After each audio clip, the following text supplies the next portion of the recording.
the Fox Sports Radio studios, here's Fox Sports Radio's Odd Couple, Rob Parker and Kelvin Washington. Password. Ack-a-dack.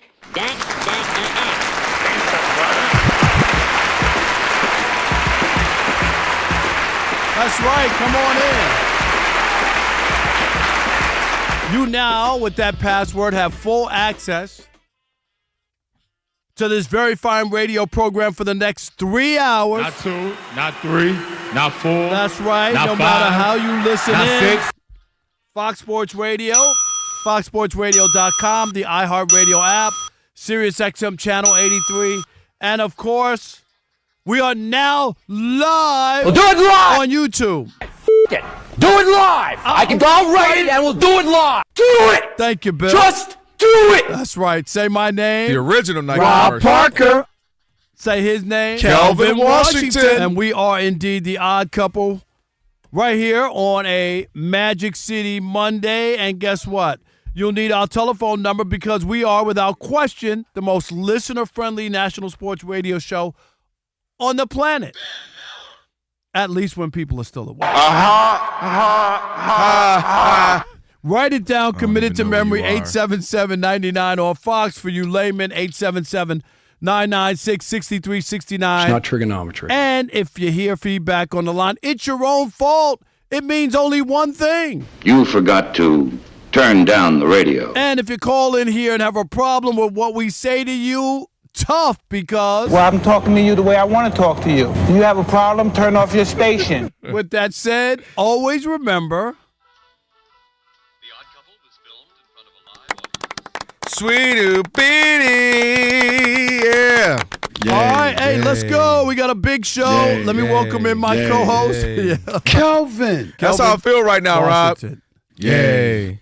Yeah, I know. You don't feel that good, do you? No, it's because of the rain. What else you think it was for? Something else? Because, yeah, you were so bad on your picks this What? week. No, I and think I all was the good on the stuff pick. going Well, I on. know that one I wasn't. No. I did lose that one, too. No, there you go. Okay, I got All 2 right. for sure I lost. How about 3 for sure? There was a 3? Yeah, you lost. Oh, shoot. I'm about to retire from the big. Yeah, the Elijah, I know you're on vacation, but hit the reset button. No, Elijah ain't hitting it, neither is Saga. Oh, dang, you just starting off the week giving Alex stuff. That's right. All right. Alex didn't even hear that. He didn't pay attention. I'm trying to start on a better foot this week. Okay, Yes, good. We appreciate that. So we you erased that, right? I'm on team Keep Our Jobs. There yeah, we go. we had I a love meeting that. today last week, Rob and I. We like, look, he's unhinged. Yeah, you were last He's week. gotta be My stopped. My God. bag's heavy. It is bad. It Pause. is, no doubt. I thought you were better. I know. I couldn't even last 5 seconds for myself. It's all good. Oh, boy. Wouldn't be the first time. Dang. Pause. Here we go. All right, out the window. We're getting out of here by tomorrow. All right, there we go. Oh, boy. All right. Let's welcome in the Odd Couple Let's do crew. Let's do it. I drove here. It's been raining like. I saw you in front of your house building an ark, Dude. you and the family. I mean, it's been raining here like. It's supposed to rain like 5 days, 6 days we get in a row. one day, Wednesday. This time, it counts. The Wednesday's the day you better get. Hey, it's gonna count. Get whatever you need done on Wednesday. Really? Because And after then- that, right back to it. All right. Yeah. All right, let's welcome in the Odd Couple crew. We wouldn't be able to do this fine radio program without him. Rob G is our producer. Blood Mexican is. There we go. This is so out of Alex line. is our engineer. Pay no attention to that man behind the curtain. Monty Bolaños is at the What, in the anchor early, desk. Monty? Yes. It ain't Wednesday. She'll keep us updated throughout the program. And Sagar. I'm just so excited it's Sagar. I see. That's very I exciting. thought you were excited for about Sagar. Elijah now. I thought y'all were cool. I do Ace. like him. All right. You But like Sagar's him. my favorite. All right, you love Sagar, but you like Sagar Elijah. watches anime with me. That's right. Y'all can have that. There you go. So a lot to get to on this Magic City Monday, including a lot of football. And Shedeur made his debut. Cops pushing football players. People spitting on each other. There's just so much. This So is much. Like so much. Like Yo, that. they that got to went relax on. with it. We're going to talk about it, but the spitting is getting crazy. Yeah. Did I miss something? Was there a spit-a-thon, a memo that went out? Hey, we're going to spit on everybody all of 2025. And you know the other thing, too. Like, that's the lowest thing you could do to 100%. somebody. Call I'm me a serious. this, call me a that. You could do all whatever, that. push name me, but calling, but spitting on is me. crazy. Yeah, that's the kind of stuff that's kind of so disrespectful. But Rob G, can we start with the Lions and Eagles on Sunday Night Football? Kind of a boring game. It was. Unless you like defense or a pitcher's duel or whatever. But it was kind of glaring about the Lions and just that really going into that gift field goal that they got at the end where Sirianni gave them a field goal. They had 6 points the entire game. Yeah, it was rough, especially for one Kelvin Dub Washington, because he was very excited about this game, measuring stick for the Detroit Lions, Super Bowl bound, and then they just didn't measure up. Did not show up in any way, shape, or form. You know, it's funny, when we did our Pick'ems Friday, you weren't here. I was like, you weren't here? Ian was here. When he brought it up, they heard me go, because I didn't like this game for the Lions. The Eagles have mucked up every game this season. That's just what they do. And the Lions ain't the best when it comes to muck up ugly games. That's just not their thing. So I walked away from that not feeling great. But go ahead, Rob G. Yeah, and especially if you are a fan of one Jared Goff. Now, Jared Goff is a Pro Bowl caliber quarterback. Nope, been in the Super Bowl.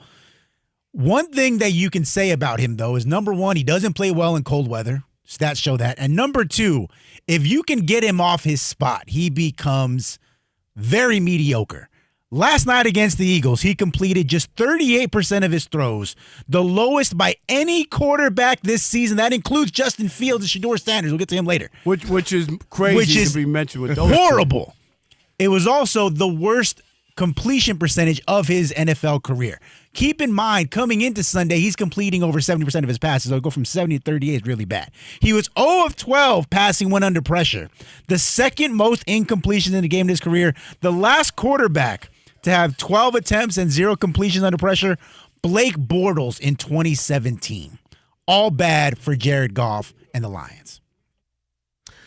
Yeah, and the worst part about this for me, and I said this to Rob maybe when they 2 weeks ago lost to the Vikings. We were having this conversation, and I believe it now more than ever that the countdown has begun for Jared Goff. Not that he won't be a quality quarterback, as you mentioned, Rob. Not that he won't have a high completion percentage. That's what he does. But the idea that you can continue to think you're going to win a Super Bowl after about this season, maybe next, Rob, because right now they have an infrastructure built in, right? This is what we are. This is the system. This is it. So they're in a good place, still expecting to make the playoff. They made it harder on themselves yesterday. But I watched that game realizing, and I've mentioned it before, as we have other TVs going on here, right now they got the Chiefs and the Broncos. I'm looking at Bo Nix and I'm looking at Patrick Mahomes, both guys who can make some plays. I'm looking at other games that we got up here, both guys who can make plays with their feet. And Jared Goff, if you put the pressure on him, he is not able to do anything else. And he is the last of that Tom Brady, Peyton Manning. If somebody's coming, I'm just going to drop down. That stand up in the pocket, can't do anything, is gone. And obviously the Eagles knew the blueprint. Bring the interior pressure, bring the defensive lineman on him, and he'll get rattled. And they even had Jalen Carter talked about, we knew if we blocked a few of his passes, he would even get rattled and get down on himself.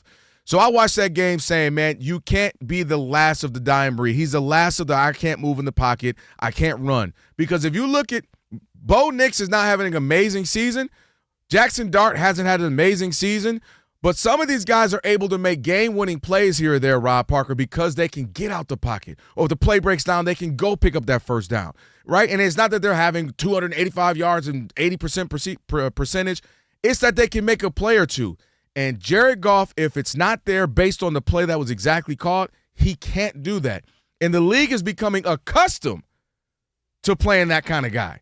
Think about it. Who's not that kind of guy? Josh Allen, Jared Goff, Justin Herbert, Jaden Daniels, all these guys. Jalen Hurts, the Josh Allen, Trevor Lawrence, everybody can move. Drake May, everybody can move. And you see that Jared Goff can. And this is not going to be sustainable past this last 2 or 3 years when they had a shot. Well, that doesn't make sense to me. Why would it be sustainable this year and next year or the year after? Because I'm saying this year. I just don't understand that. And that's a fair question. The reason why I said this year, I don't understand the reason I said this year, everybody ain't the Vikings. Everybody ain't the Eagles. But the team, but there's a game plan there that tells you what you need to do. Well, you to can have a game Lions. plan to want to beat the Warriors when you could, but you couldn't. What I'm saying is everybody isn't those two teams. But as the year goes by next year, you can start to formulate and you can start again. They're going to become accustomed to chasing down the dart, the hurts. But I don't understand why you can't do that this year. Because everybody, this is just me. Okay, I don't feel the teams are built this way. Like, this the reason why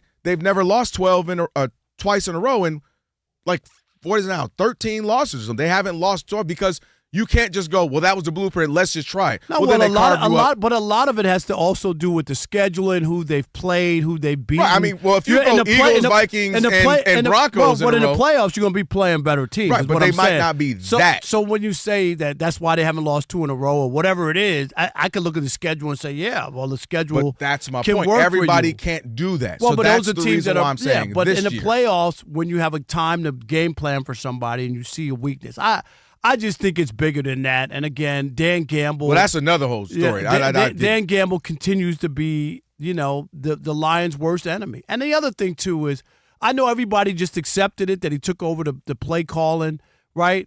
They actually were with Johnny Morton, the new offensive coordinator.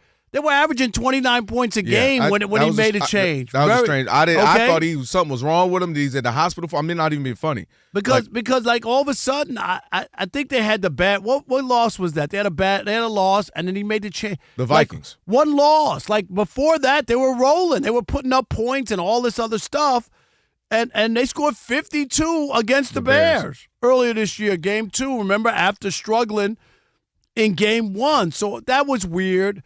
0 for 5, 4th down, not taking points, all kinds of stuff. That game, that was a defensive struggle. Take the points. This wasn't a blowout or a shootout. No. And they were in it before they got the Eagles got that other touchdown. It was nip and tuck right there. That didn't make any sense. Like, I said to myself, this isn't a shootout. This is 2 teams defensively playing, and you just need to put up points every time you get close. And what were they? I said 0 for 5. 0 for 4th down. On 4th down, and I think they were like. They're terrible on 3rd down, too. 3 for 18 on 3rd and 4th down combined. 3 for 18. I mean, those are those situations.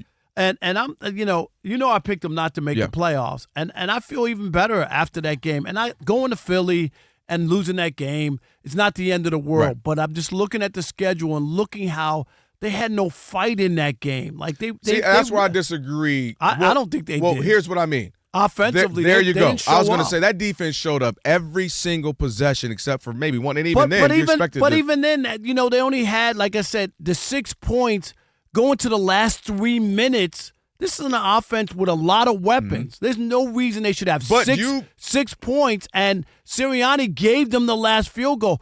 Who goes for it on 4th down?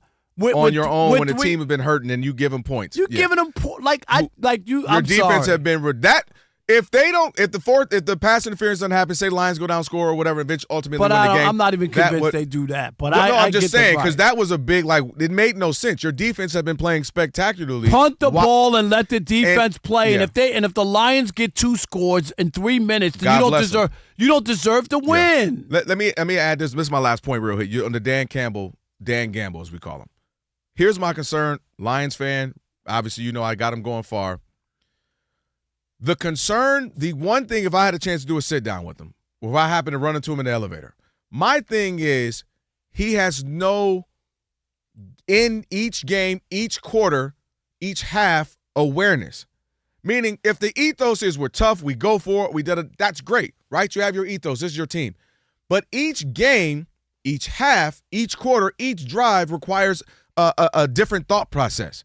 To your point, this is a defensive game. We're on the road. It's cold. It's, hey, let's take the 3 because that's going to matter in this type of game. And every game is different. When you're playing a team you're going to blow out and you decide to go 4-4, let's put them out early. Okay, I get it. Or the Eagles are scoring on a touchdown on every possession. And you're like, man, you go, we don't put up points. Touchdown, we can't win this game. You do. That's why they do that against the Ravens. Remember they did it because I get it against the Ravens. You know it's going to be one of those games.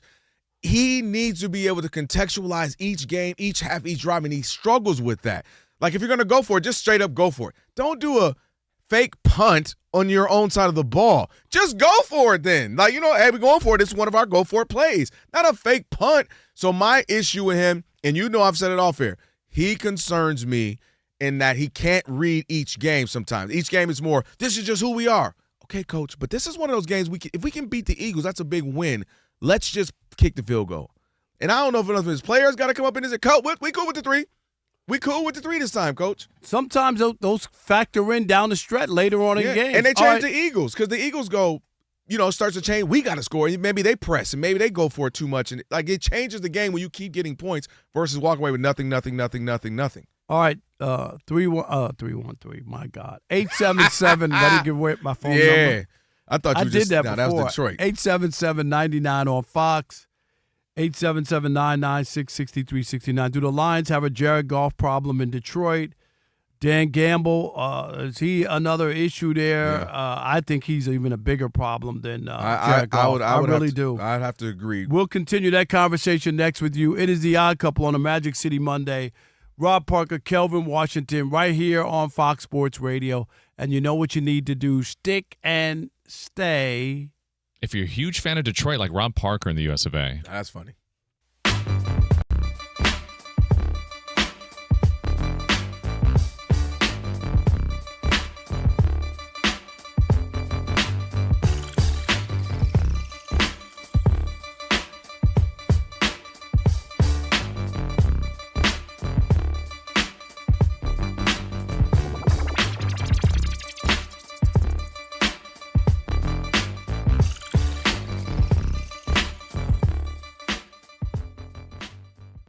I have more confidence in the Broncos than ever before because they had no reason to win that game. They should not have won that game. Good teams find a way to win. I am now more convinced than ever that they're going to win the division. They're going to win the division and take it away from the Kansas City Chiefs, who coming in, they've owned that division, right, since Patrick Mahomes showed up.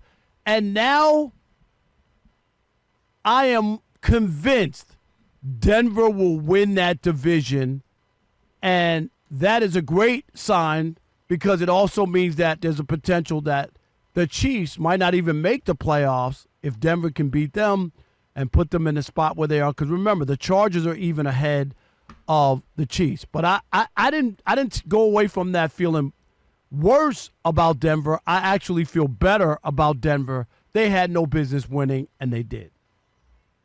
You're the only person on earth, including Sean Payton, Bo Nix, Dobbins, their J.K. Dobbins, their running back, and every single person who's a Denver Bronco fan.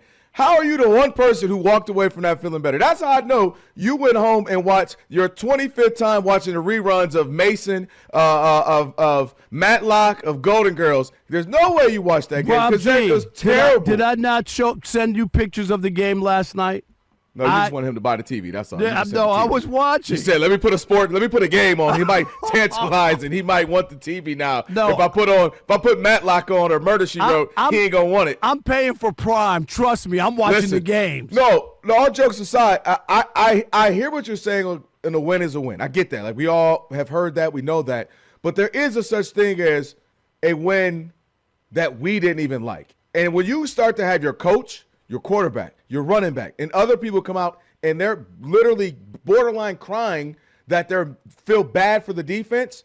You heard Dobbins, man, we can't keep doing this to our defense. We can't keep – I feel bad. We owe them so much more. They keep playing great. We keep making them have to go out there and make play after play after play. And they have looked bad throughout the season and been a very confusing team. And also, I think what's making it more troubling, Rob, and again, I get what you're saying, win is a win. They're 8-2. The troubling thing is they were 10-7 last year. Bo Nix as a rookie, Sean Payton, he and him, their first year together. You thought they were going to take a bigger step year 2. They actually have taken steps backwards. The offense has regressed. Bo Nix looks worse. He's making more turnovers, making bad possessions, having bad drive after bad drive. And they've played the sixth easiest schedule. Sixth easiest schedule this season. So a lot of those wins are against bad teams. And I also say, I hear what you're saying about winning the division. However, when you look at the rest of their schedule, this is where it gets tricky for the Broncos, Rob, and why I get their frustration. One hand, hey, you applaud, we got to win. The reason why they're frustrated, Rob, is because they're saying next game for them, the 16th, they play the Chiefs. Then coming up a couple games later, they play the Packers. Then they play the Chiefs again. Then they close out against the Chargers. So they still have some big games against the same two teams that are near. All they got to do is go. Division. All they got to do is split those. They don't have to go 4-0. And right, but I'm saying and the idea is you're ready to play them. Yeah, but you could play better. They have a bye, right? And then they're gonna. And then but they play. You haven't. I think this is what. So this is where Rob Parker sees it as. Oh, we're just winning. They're saying we're not playing good enough to beat the Chiefs. And we have to play them twice. That's where I disagree. I don't think that those games are the same compared to the teams that they've played. You talked about the weak schedule, and sometimes that happens. But it tells you how good they are that they couldn't, because they're teams who have lost to really bad teams, right? Where there was no business they should have lost. So like when the Jets. There's no way you watch the Broncos and think that they. I'm not saying they can't have a great defense. That is we all. Well, but that's the part that I like, and they can only get better. They can't play worse than they've played.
Happy Monday, back to the grind. It's a Magic City Monday for your boys, Rob Parker, Kelvin Washington. Got a big show coming up. Mike Jones, who? Mike Jones. Get ready to join us, the Athletic National NFL writer, in about 5 minutes or so. And shout out to everybody on YouTube right now. Sagar's running that for us. Odd Couple FSR. Go ahead and search it. And by the way, when I was doing the shows on the road home last week, I had it all set up. I was watching YouTube, kind of got to pay attention to the comments a little bit. And yeah, we got a nice little community in there. Rob G, to your point, they do find a random left turn, and they'll just ride that conversation. Hello, me and Rob are talking about something else now. But something ain't right, but I'm still riding it.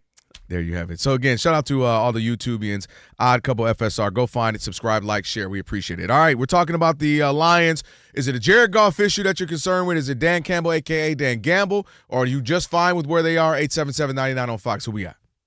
Mike in Montana. I can't believe anybody would be cool with where they are right now. Mike, you're the odd couple. 6-4? Yeah. They only lost 2 games last year. They've doubled that already. They're Mike. human. Okay. What are they supposed to go? 15-2 again? Yeah. Mike in Montana, you're on the Odd Couple Fox Sports Radio. What's up, buddy? How's it going, Kelvin and Rob? It's been a minute. Yo. I don't think I spoke to you both since the Lions lost in the playoffs last year.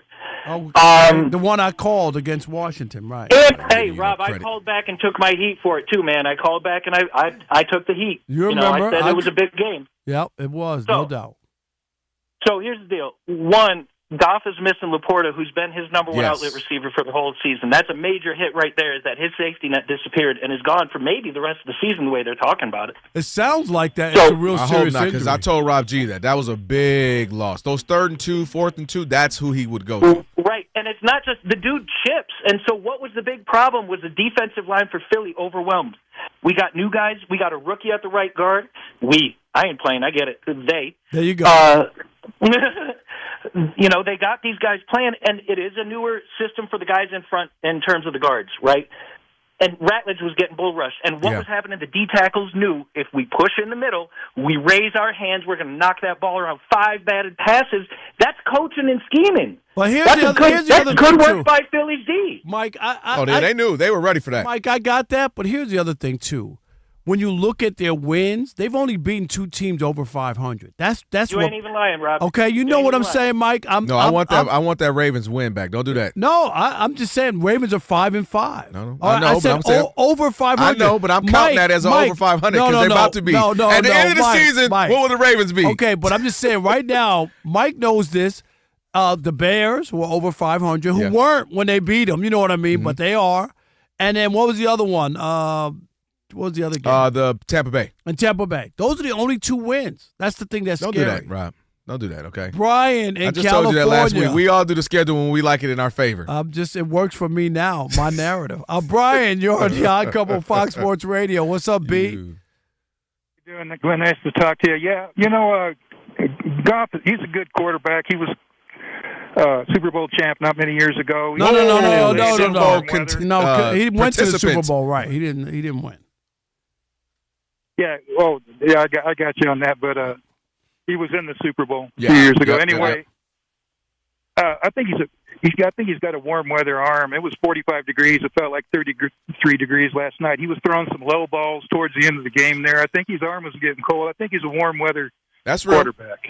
That's what they say. They say the numbers, right, bear it out that he does not perform well. Well, he better man up. Because, dang it, it's about to be December. Brian, thanks, January, man. Appreciate it.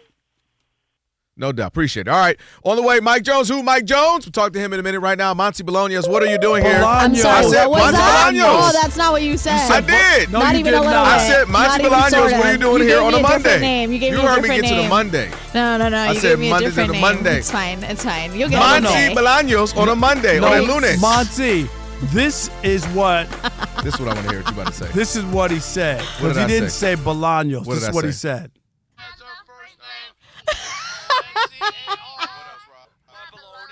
Why am I advocating? It's B-M-Y-E-R.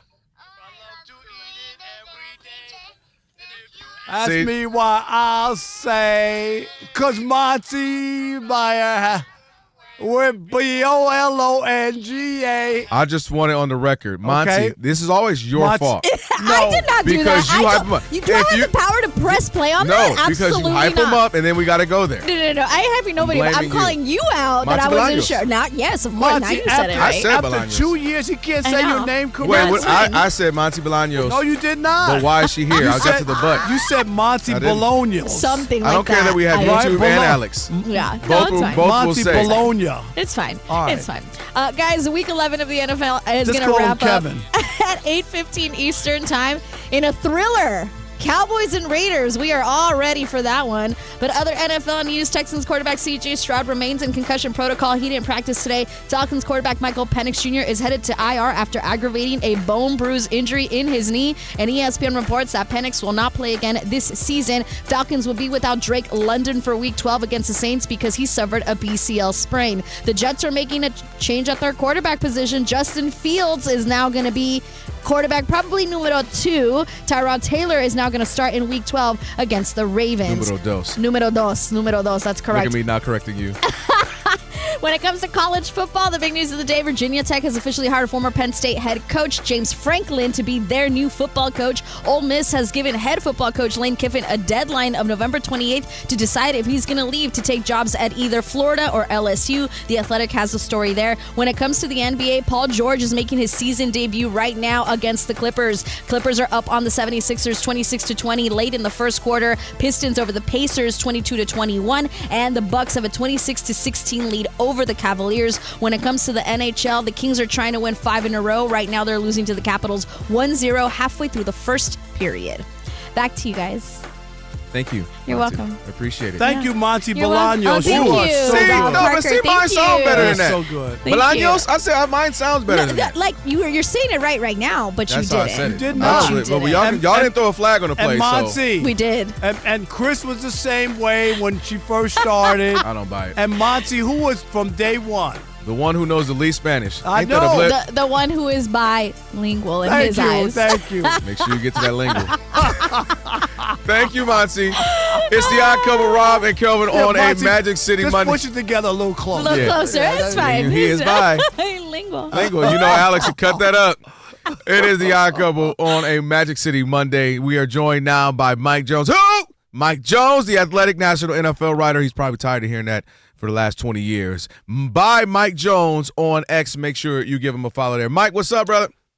Hey, how's it guys doing this evening? This No, it's morning, been a long, where it's, you? it's I been a know. long day. It's Monday. My Where you at? You in goodness Japan gracious. right now?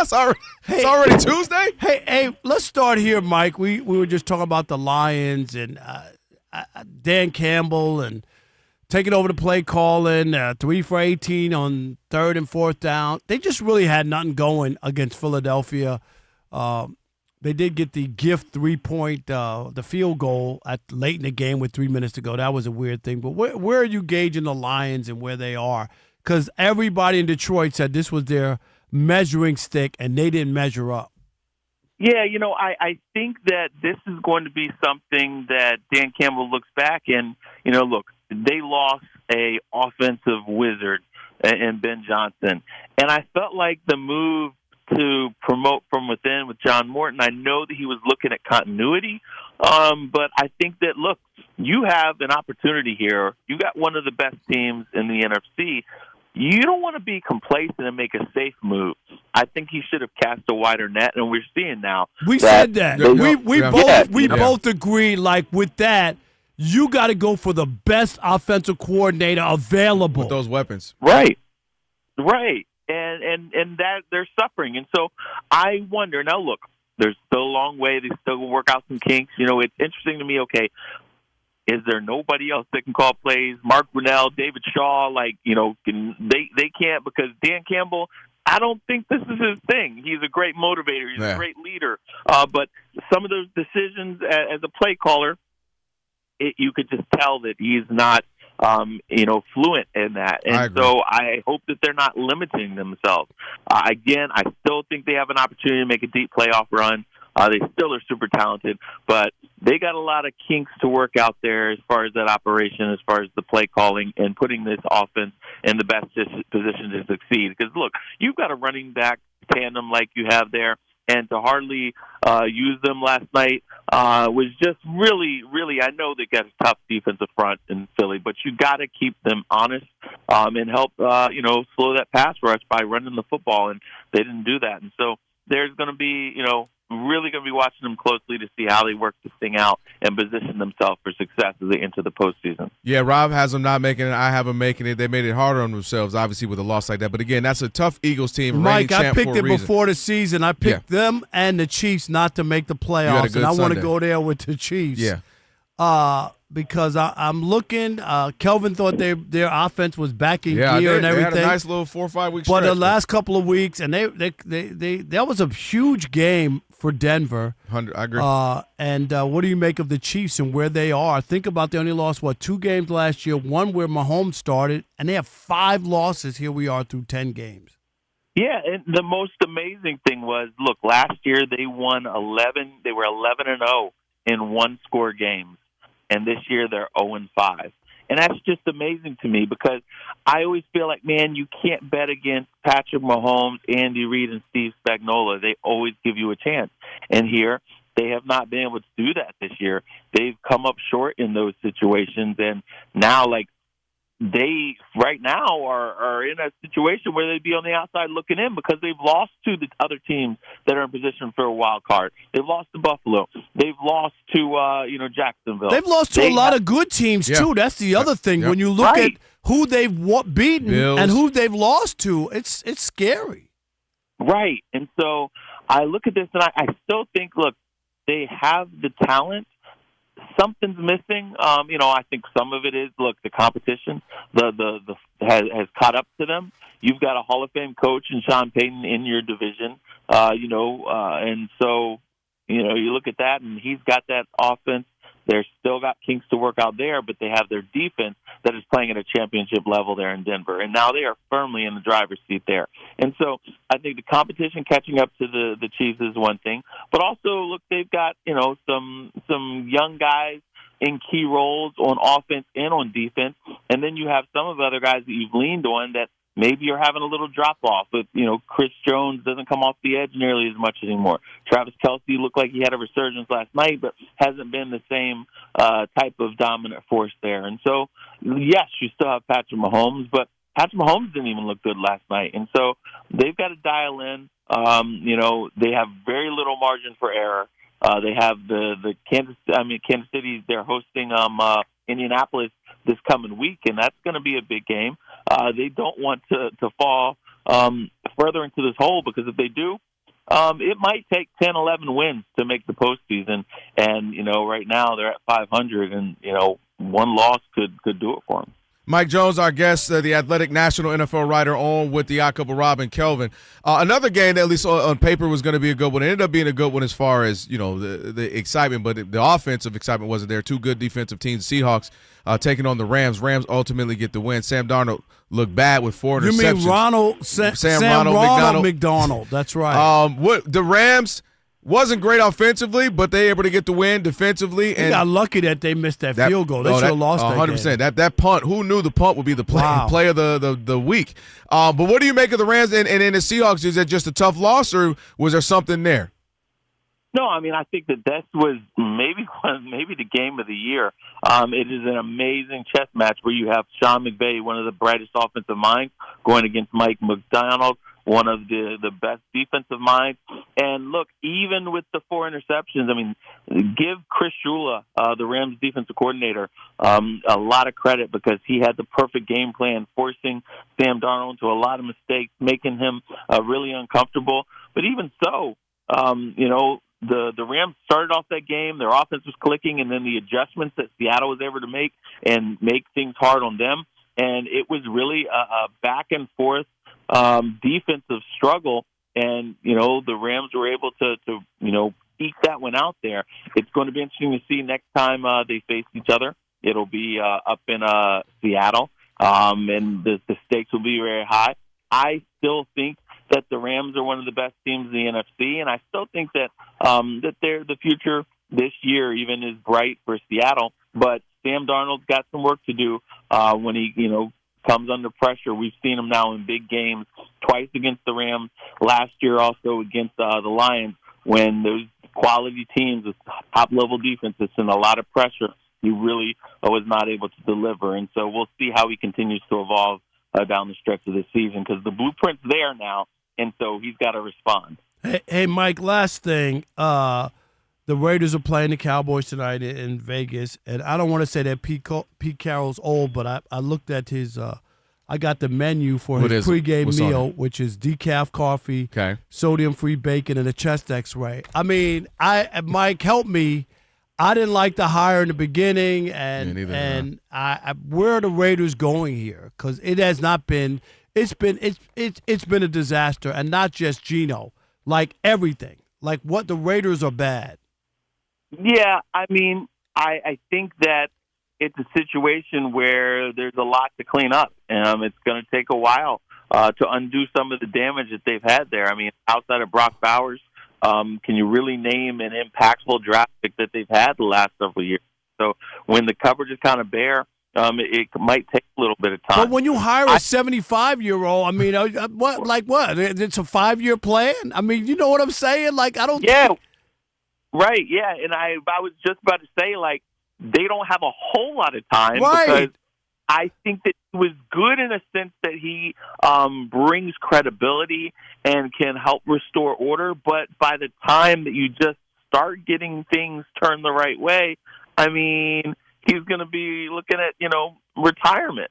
But maybe they're like, hey, we just got to get our foundation in place and then we'll build from there. But yeah, I feel like, and Tom Brady's involved in this right here. And so expectations are high there, but this is going to be very interesting because you don't have a whole lot of time. Maybe the succession plan is have Pete Carroll and then turn it over to Chip Kelly. But this offense is not looking great with Chip Kelly. And every time that Sam Darnold has a big game, you're like, man, they picked Geno Smith over Sam Darnold. Yeah. Now, I think that some of that has to do with Sam Darnold's comfort with the offense, with Kubiak, who he was just in San Francisco, and then similar offense in Minnesota.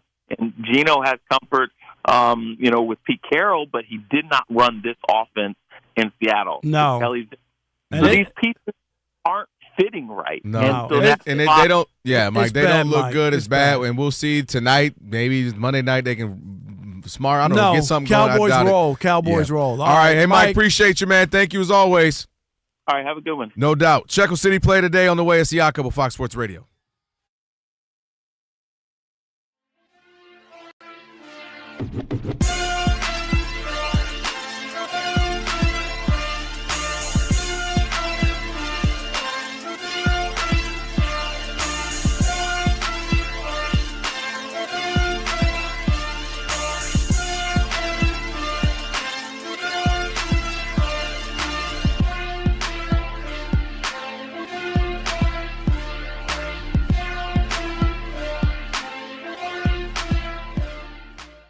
In the post-Nico era, what's the plan for the Mavs? The plan is everybody can go. I would like to keep, clearly Cooper ain't going nowhere, but I would like to keep P.J. Washington, and just that you got to have somebody who can score a ball a little bit. I like that. And I would like to keep Lively, right? Have me a nice big who can play a little defense, change some shots, affect things at the rim, and then obviously, be a part of that tip dunk, offensive rebound guy. Rest of that, everybody can go. I don't want to. It's not optimal. You not have a star like an AD or Kyrie, but the fact of it is, for the rest of their careers, I just don't know their availability. Kyrie Irving is one of the most special players we've ever seen talent-wise, complete just skill-wise. Often injured, stuff's going on. There was the COVID year and just stuff. So there's always, you just don't know the reliability of Kyrie Irving. Talent-wise, we know if he just was going to play 80 games, 75 games, you knew what he was going to get great. Same thing with Anthony Davis. Two-way player. I know exactly what I'm getting on both ends of the floor when he's healthy, when he's rolling, but I don't have a creator right now. I don't have guys who can get the ball. I don't have guys who can make it easier for other people. D'Angelo Russell ain't that, and he never has been that. That's just not his skill set. His skill set is really more of a come off the bench and get you a bucket kind of guy. So to me, I'm willing to start over. New general manager coming in. You got your new rookie in Cooper Flag who needs to get things going, and let him just have this year to figure it out. Figure it out. Get shots up, play defense, figure out the pacing of the NBA, figure out the competitiveness of the NBA, the physicality of the NBA. Figure it all out.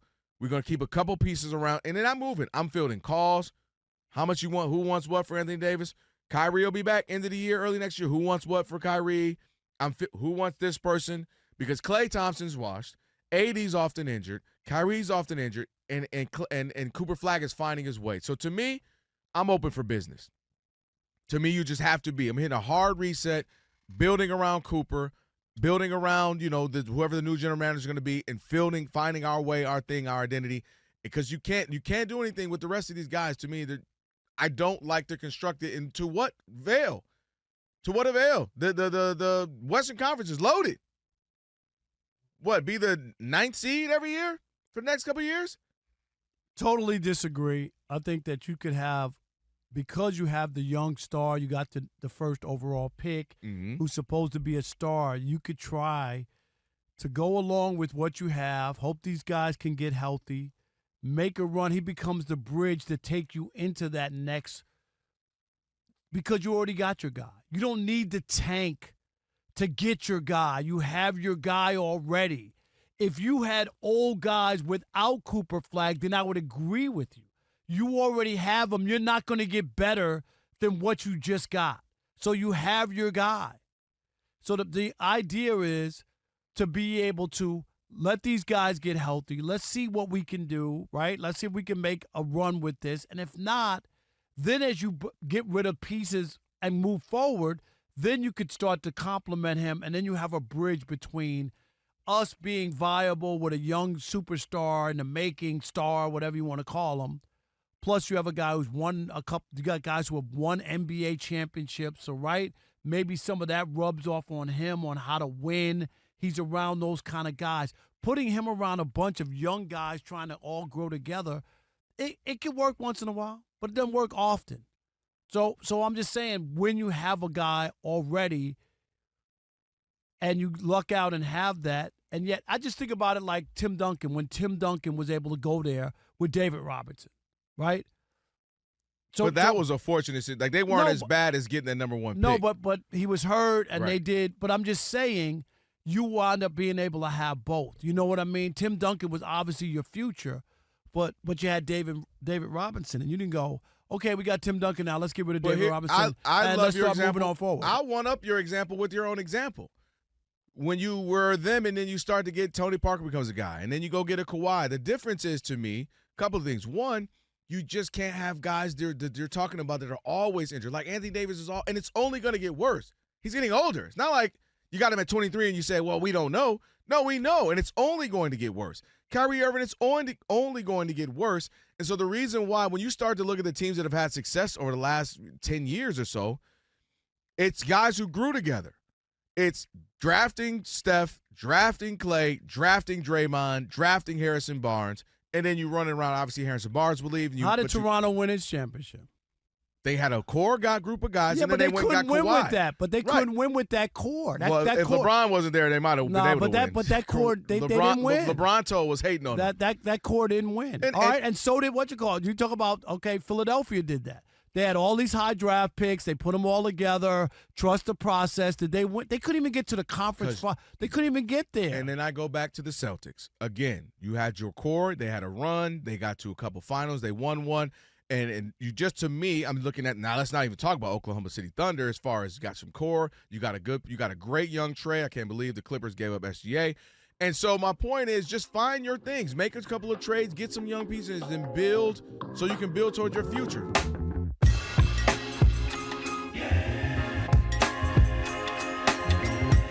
Radio Odd Couple, Rob Parker, Kelvin Washington on a Magic City Monday. Thank you to Mike Jones for joining us. Rob G will get that all set up on the podcast if you missed any of that.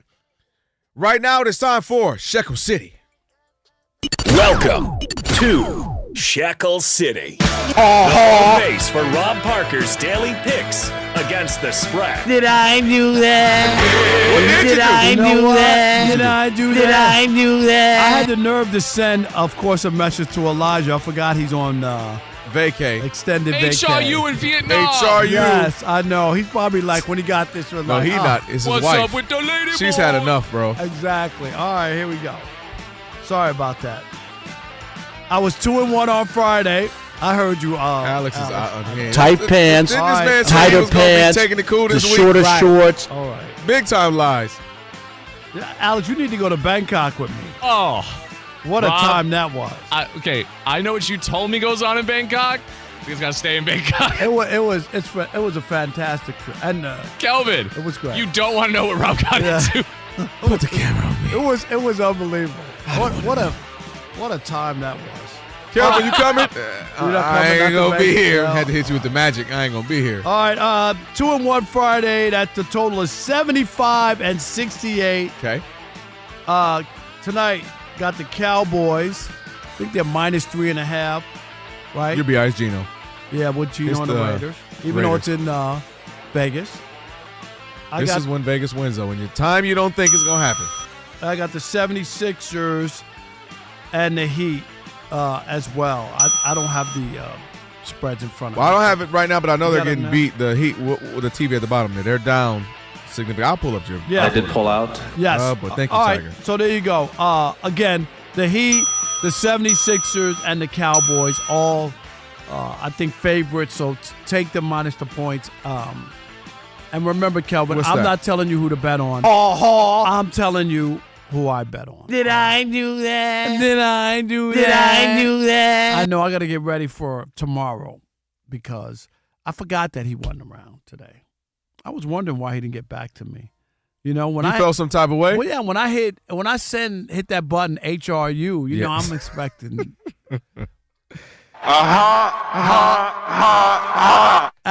Alex, you know what I'm saying? Even when when I go to the grocery store, I expect groceries. Exactly. HRU. You're part of the reason he extended his vacation. You know that, right? Right. He actually went up to Rob himself. Was like, "Hey, Rob, I'm going to be gone." And then realize it after you hit him up. He's like, "Yeah, hello, travel agent. Give us an extra 3-4 days." Exactly. All right, it is time now for your Tire Rack play of the day. 3 receivers to the left. Cook to the right of Allen in the shotgun here on 2nd and 4. Allen back to pass. Now going to tuck it and run as he's looking for the end zone. And the surge pushes him in for his 6th touchdown of the season or the game. There you have it. That is your Tire Rack play of the day, brought to you by the Bills Radio. Shout out to Bills Radio, I should say. Tire Rack for over 40 years. Tire Rack's been helping customers find the right tires for how, for what, and where they drive. I have not. They drive, ship fast and free, backed by free road hazard protection with convenient installation options like mobile tire installation. They will come to you. TireRack.com is the way tire buying should be. Now going to tuck it and run. He lied to us, Rob. Do I need to go to Buffalo? Cool. Yeah, you should make a trip to for Buffalo. that. Yeah. Nothing else, right? And the wings, of course. Yeah. That's it. Buffalo. Rob G's never been to Buffalo. Yeah, he's not going either. He's been to New York, though, because he wore his Timberland boots when he went to New York. Yeah.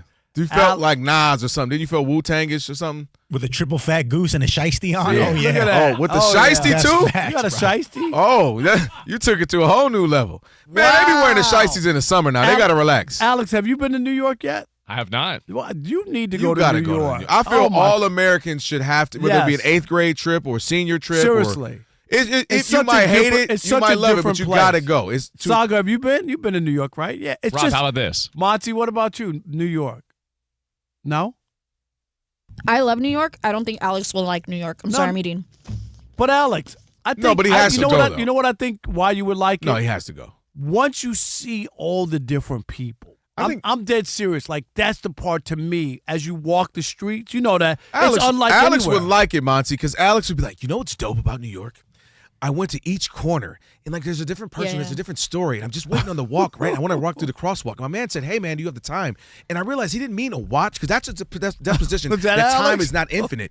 And so I talked to him about the understanding that the cerebral understanding of time is limited to, you would love it. Just walking. That's pretty good. And then, Alex, the best part is, oh, God, you'll be able to bite into a hot dog there on each corner, right, from a dirty water dog. Yeah. Okay. All right. Okay. Run from some rats. And run from rats. See this? Yeah. Right. That are giant. And carrying a slice of pizza with them as well. Yeah, but yeah. I think you guys would. Pizza's overrated. No, the pizza's not overrated Alex, in New it's York. overrated. Stop it. Stop saying that. Don't even say Hey, that. look Don't how even mad he kid. got. Don't even kid about that.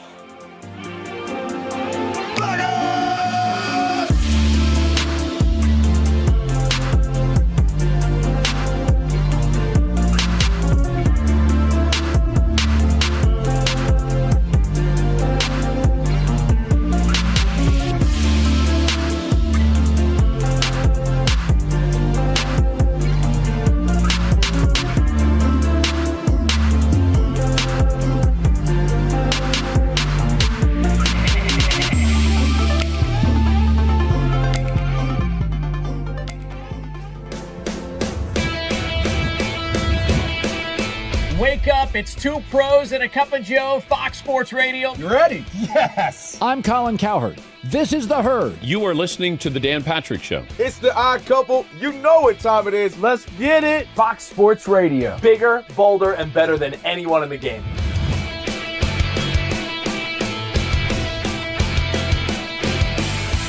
Fox Sports Radio is the #1 sports audio network. Diverse, fun, entertaining, and driven by the big sports topics of the day. They had to bolster the offensive line, which they did. You finally said something right. Congratulations. That game was incredible. You are wrong. You could take that trash somewhere else. Wham! We have a very special connection with our audience, our listeners. People feel that friendship. And I appreciate y'all so. I love it. It's all for you. Thank you. I'm your favorite fan. Thank you. Love you. You're very talented. You're the best. Thanks for taking my call. Sure. Great show. Thank you, Jim. You sound like Joe Pesci. How am I funny to you?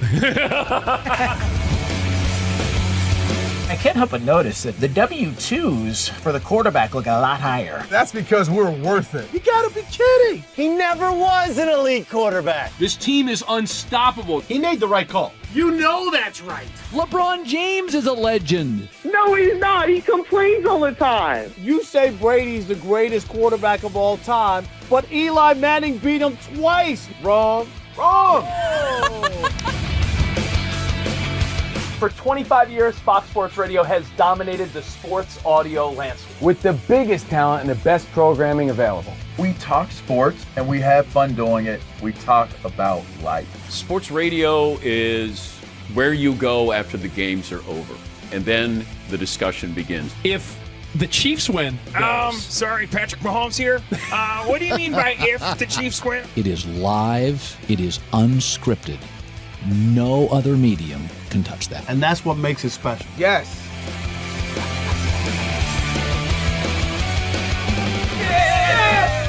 Who wants some? Bigger, bolder, better. We are Fox Sports Radio. Yeah.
Week 11 of the NFL wraps up with Monday Night Football as the Raiders will be hosting the Cowboys, and it all starts at 8:15 Eastern Time. Other NFL news, Texans quarterback C.J. Stroud remains in concussion protocol, and he didn't practice today. Falcons quarterback Michael Penix Jr. is headed to the injured reserve after aggravating a bone bruise in his knee, and ESPN reports that he won't play again this season. In college football, Virginia Tech officially hired former Penn State head coach James Franklin as their new head football coach. In the NBA, it's a tie game in Cleveland between the Bucks and the Cavaliers. They are tied at 44 halfway through the second quarter. Donovan Mitchell leading the way with 23 points. Also halfway through the second quarter, the Pacers are losing to the Pistons 46-29. Late in the second quarter, the Clippers are still leading the 76ers 44-41. James Harden 17 points, and the Knicks with the early lead over the Heat 17-15 late in the first. I'm Amancio Bolaños.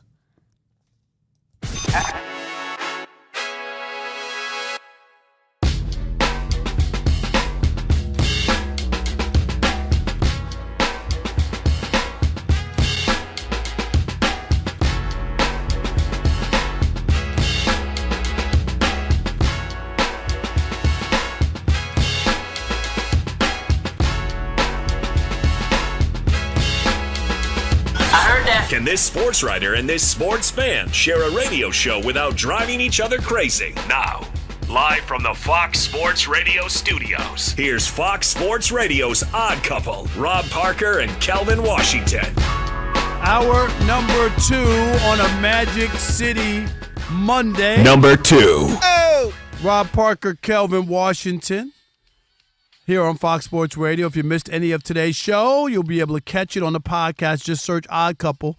Wherever you get your podcast, Rob G's putting it together as we speak. Right after the show. There we go. Right after the show, the podcast will be posted.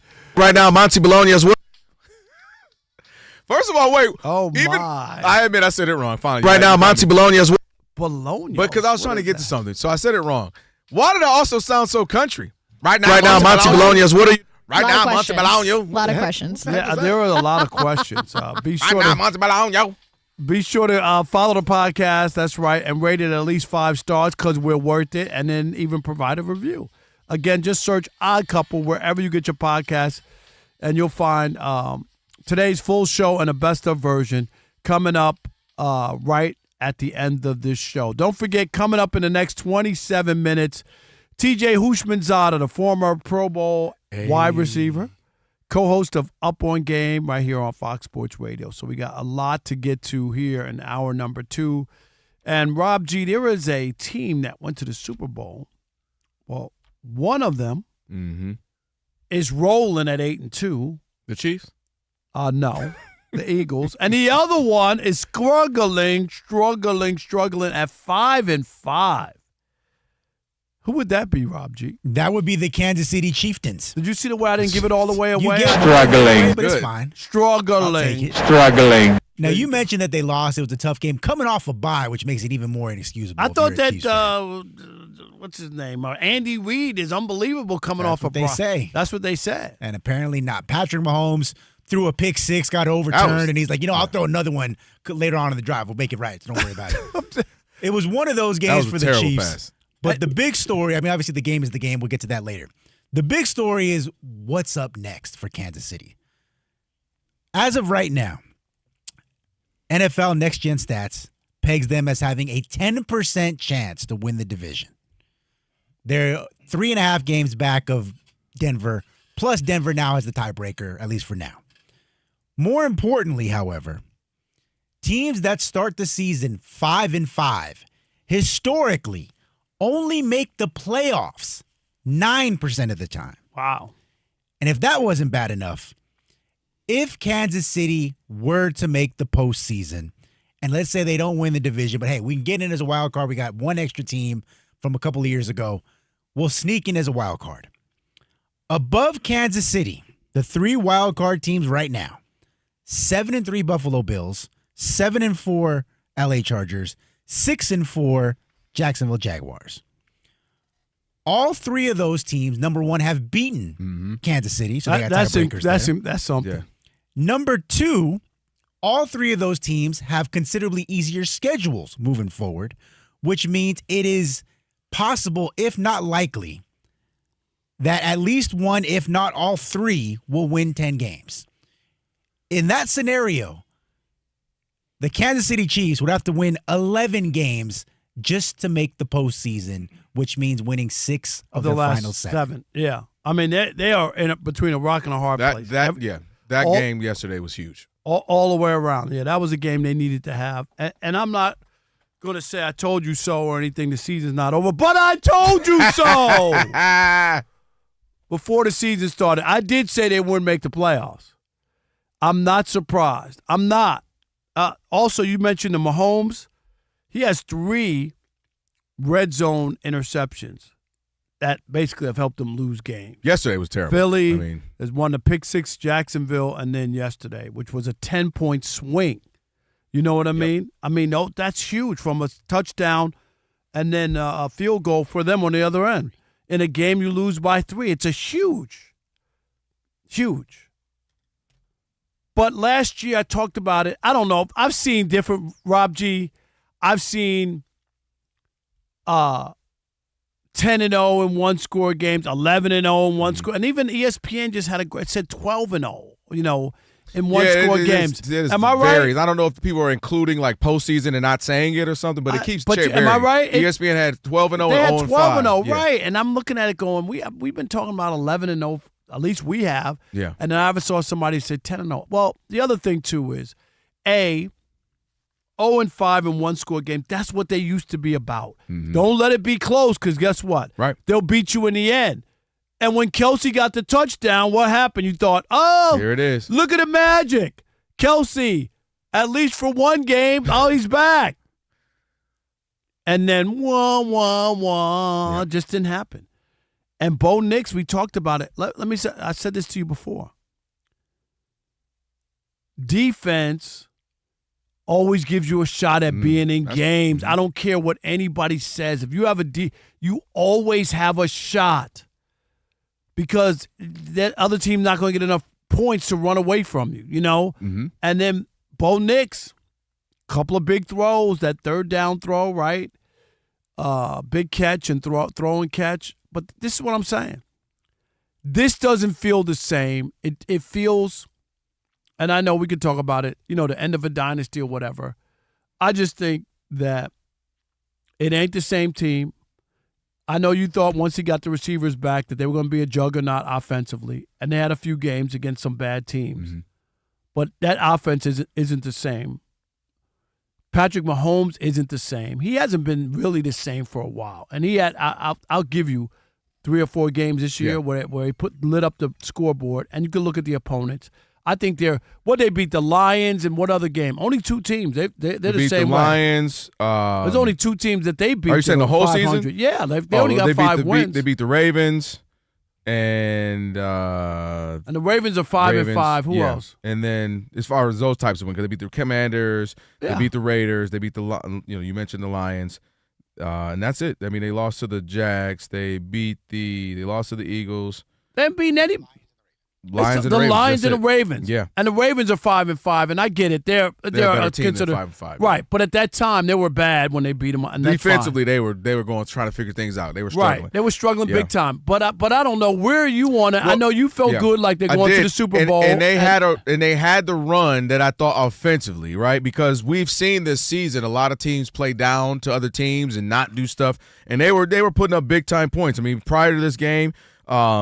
They obviously lose to the Bills, but then they had 28 points, they had 31 points, they had 30 points, they had 28 points, 37 points. So their offense that got back to what you kind of expected, and Patrick Mahomes was looking really good to the tune of Vegas, which obviously they alter that every other week or so. But he was a MVP candidate. He ain't MVP anymore. No. That's gone. That was a big game, and that was a game to me. To what we're saying, that they would typically win, and they would be the large. They were favorites on the road. Yeah. Coming off the bye, and the idea that the Broncos had won 7 in a row. That's how much people Vegas believed in him. Yes. Yeah. And it was right there, as you mentioned, but I have to give credit to Bo Nix. First off, we already know the Broncos defense is spectacular, and that's what Super Bowl caliber. Oh, absolutely. Super Bowl that has caliber. kept them in it. You look at the Eagles, didn't have a great game offensively the last few, but the defense keeps them in it. The Bears, to an extent, have had a couple of times where the defense has kept you, and that's just a huge part of the game. It's 3 facets of the game: special teams, defense, offense.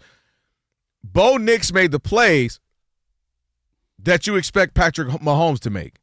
And so I give credit to him because he made that throw. Reminded me of that Eli Manning, Mario Manningham type. Like, that was a big-time throw he made on the edge there. Deep pass, got them in field goal range, and ultimately would kick the field goal and win the game. But the Chiefs, their ability to not finish games, and you don't have to be 11-0, 12-0, whatever it ended up being last season, but you can't be 0-5, right? You're 2-3, you're 3-2. You had a whole different outcome. Now you got some leeway. You cut yourself some slack if you to lose a game or two, and so nobody's asking you to be 12-0 again. That's almost an impossibility. But you can't be this bad. You can't not finish games. Some of this is Patrick Mahomes. Some of this is the offensive, the schematics, if you will. But the defense has been solid enough to keep you in games. You have an opportunity to win with Patrick Mahomes, and they haven't. And they haven't beaten good teams. That's the scary part. When you honestly look at it, you got to say, who are they beating? And teams are the magic of the fear of playing them is no longer there. Now, if they get to the postseason, whatever happens, you never know. But simply just the fear of it is gone. Teams have had to play them now for 7-8 years, whatever it's been with Patrick Mahomes in his run. Teams ain't scared of them no more. And I just gave you the 3 examples: Philly, Jacksonville, and Bills, and Denver. And the Bills. Don't forget the Bills too. Did he turn it over there? Oh, not the turtle. I was saying that the real good teams that they. Right, but I'm just saying in that one, Mahomes gave it up. Yeah. Red zone interception. Yep. And again, last night was terrible. Like he was right there, just throw it away, or the guy. I don't know if he didn't see him. It was right in front of him. Do it right to him. So they're in a unfamiliar territory. They're currently on the outside looking in the postseason, and this is going to be a gut check for them. But this was supposed to be that moment right there. It was. Like, okay, we don't care what you've done, Broncos. We're Y'all the not Chiefs. us. We've owned this division. You know what I mean? If they would have been able to come in there off the bye, beat them. A big win against a good team. Right, end their 7-game winning streak, and it did not happen. That's Vegas don't give away 3.5 points. For a team that's won 7 games, they looked at the Broncos and said, "Look how they struggle offensively." Yeah, no, they are a weird team, man. But that defense, and it's about making plays. I keep telling you all the time, it's not always about style points or piling up stats and numbers. It's just about winning, and that's what they did. And I'll give them night. credit. It's unusual. It makes it weird because the Broncos are a Sean Payton team, and you expect it to be the opposite. Defense, cool, it's all right, but the offense, in this case, is the opposite. Their defense is spectacular. And they make just enough plays, whether it be through the run or obviously through Bo Nix. But if you look at the Chiefs' schedule, that Colts game is going to be tough. Whether they won last night or yesterday or not, that's a tough game, Colts. And maybe it's at home for the Chiefs, so maybe they feel it's winning. They're coming off a bye. Right? They're feeling like, all right, this is a big game for us too.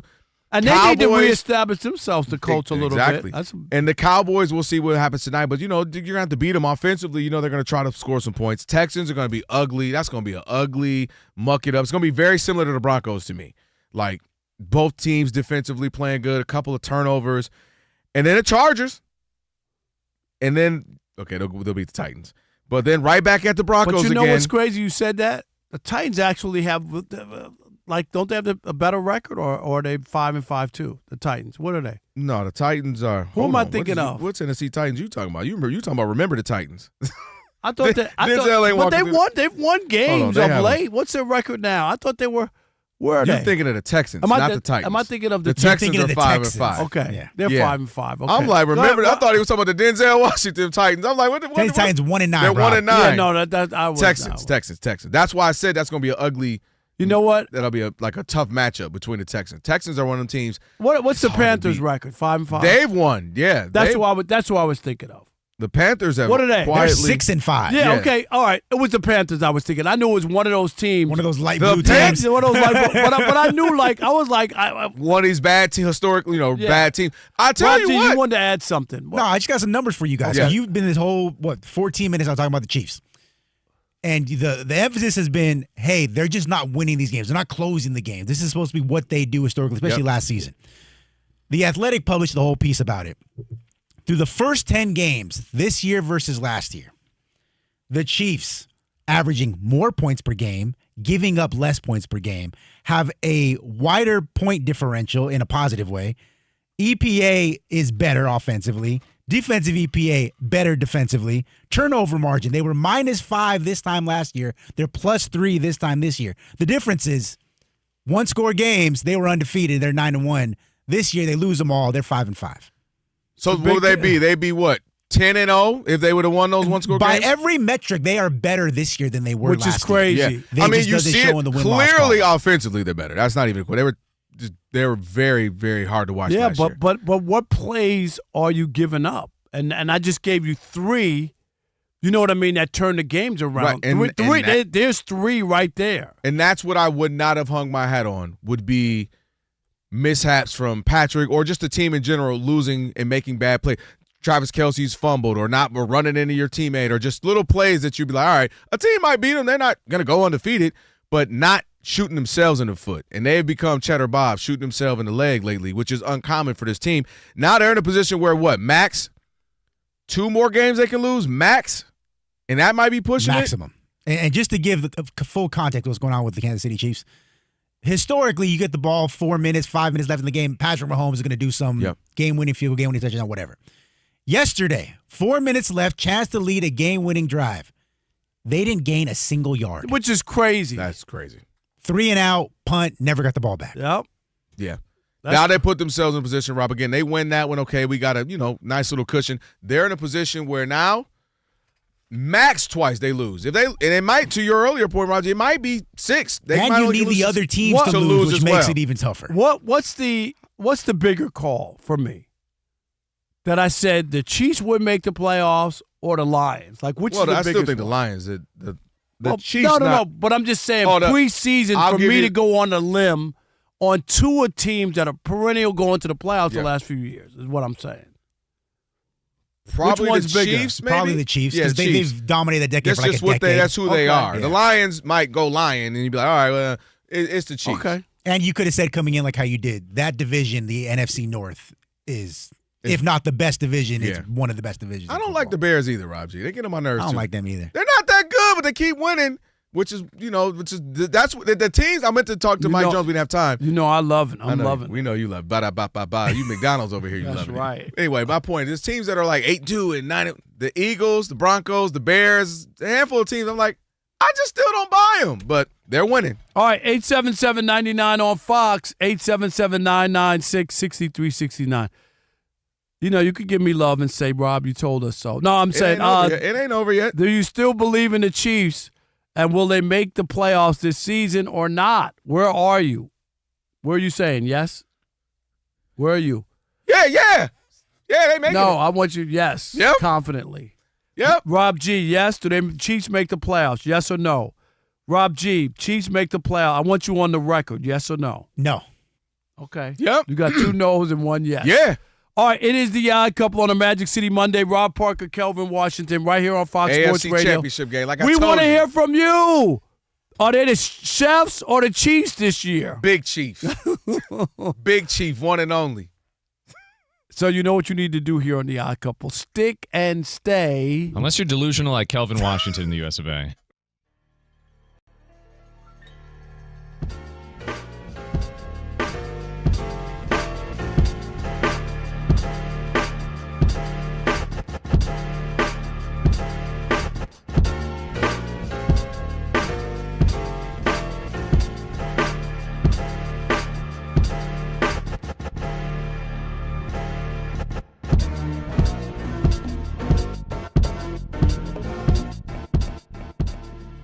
Well, you know who else don't want to know right now? Who that?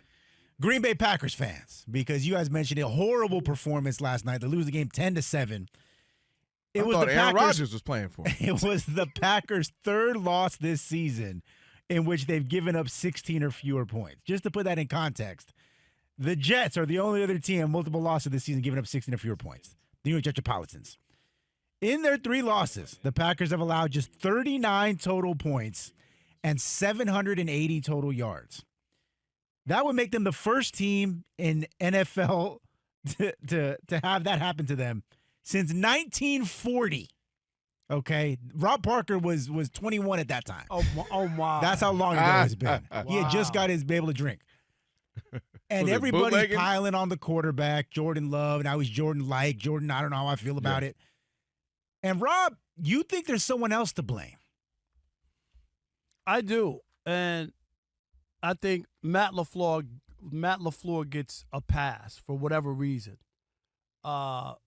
This team, look at all the wins he's had during the regular season, right? Mm-hmm. He's had a ton. What did he win? 13 3 times with Aaron Rodgers, right? Mm-hmm. Couldn't win a playoff game. Issues. They move on. They got Jordan Love now. They give him the big money, and these things keep happening. I just think that there's something there. That's why I'm down on the whole Sean McVay tree, because Shanahan, like all these guys, right? They don't win. Sean, he won his one championship, Right. all right. But all the other guys that you have there, and I think Matt LaFleur, I know people were kind of talking about, is Jordan Love going to get him fired or whatever? I don't know if it's Jordan Love, but I think at some point, right, you got to win. That's all I'm saying. At some point, get there. And I don't think that when you look at like the ups and downs of this team, he's supposed to be what? An offensive genius. Yeah. Why are they going through this? Why are they losing games? They lost to You remember the offensive output against Carolina? You remember how bad? Yeah. Like, that was awful. And then here you are at home, and you just need 2 touchdowns to beat the Eagles. Really? Yep. That's a game you want back. You want that. You don't want that game back? Right. Later on in the year when you have to decipher, like, where our record, where we are, do we have home field or not, and you'll go back and remember, oh, my God, how did Philadelphia came to our crib and scored 10 points and walked away with a win. So I'm not giving Jordan Love a pass that he doesn't have to play better, but I've heard all the boy genius and offensive genius and all that, and where is it? Is Jordan Love in the best situation? Because we've seen the good Jordan Love as well. Mm-hmm. But it's very inconsistent right now, and this team, for all the people, if you remember, now I picked them before the trade, before the season started, but a lot of people, remember after the first couple of weeks? Oh, all in. Everybody was in on the Packers. I don't think people are feeling that way. No, and a part of it is Matt LaFleur. And I even have my notes that I was getting ready for the show. I put Matt LaFleur, offensive guru, and I put ... essentially saying, what's up with that, right? You got Jordan Love, who is more than capable. And, again, he's not Aaron Rodgers. Aaron Rodgers is one of the greatest we've ever seen. He's not Brett Favre. I told you I think he could be a hybrid of the two, kind of taking some of the best of both and eliminating some of the things you didn't like about the other two. But the issue I have with Matt LaFleur is, where's the running game? Where's the creativity with this type of offense, right? You got Jordan Love.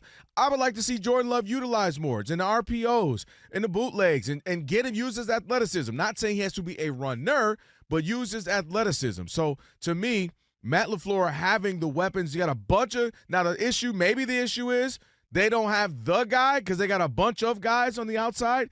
They got a bunch of receivers, but they don't have a Devontae Adams. You see how Matthew Stafford loves to go to him. They don't have a Justin Jeffries. They don't have a Amon-Ra St. Brown. One of those guys where you say, that's the guy clearly. Maybe that's an issue, and they just got a bunch of C+B- guys. But Matt LaFleur isn't running this offense as you want.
Couple, Rob and Kelvin on a Magic City Monday. We got some Monday Night Football going on right now. Nothing.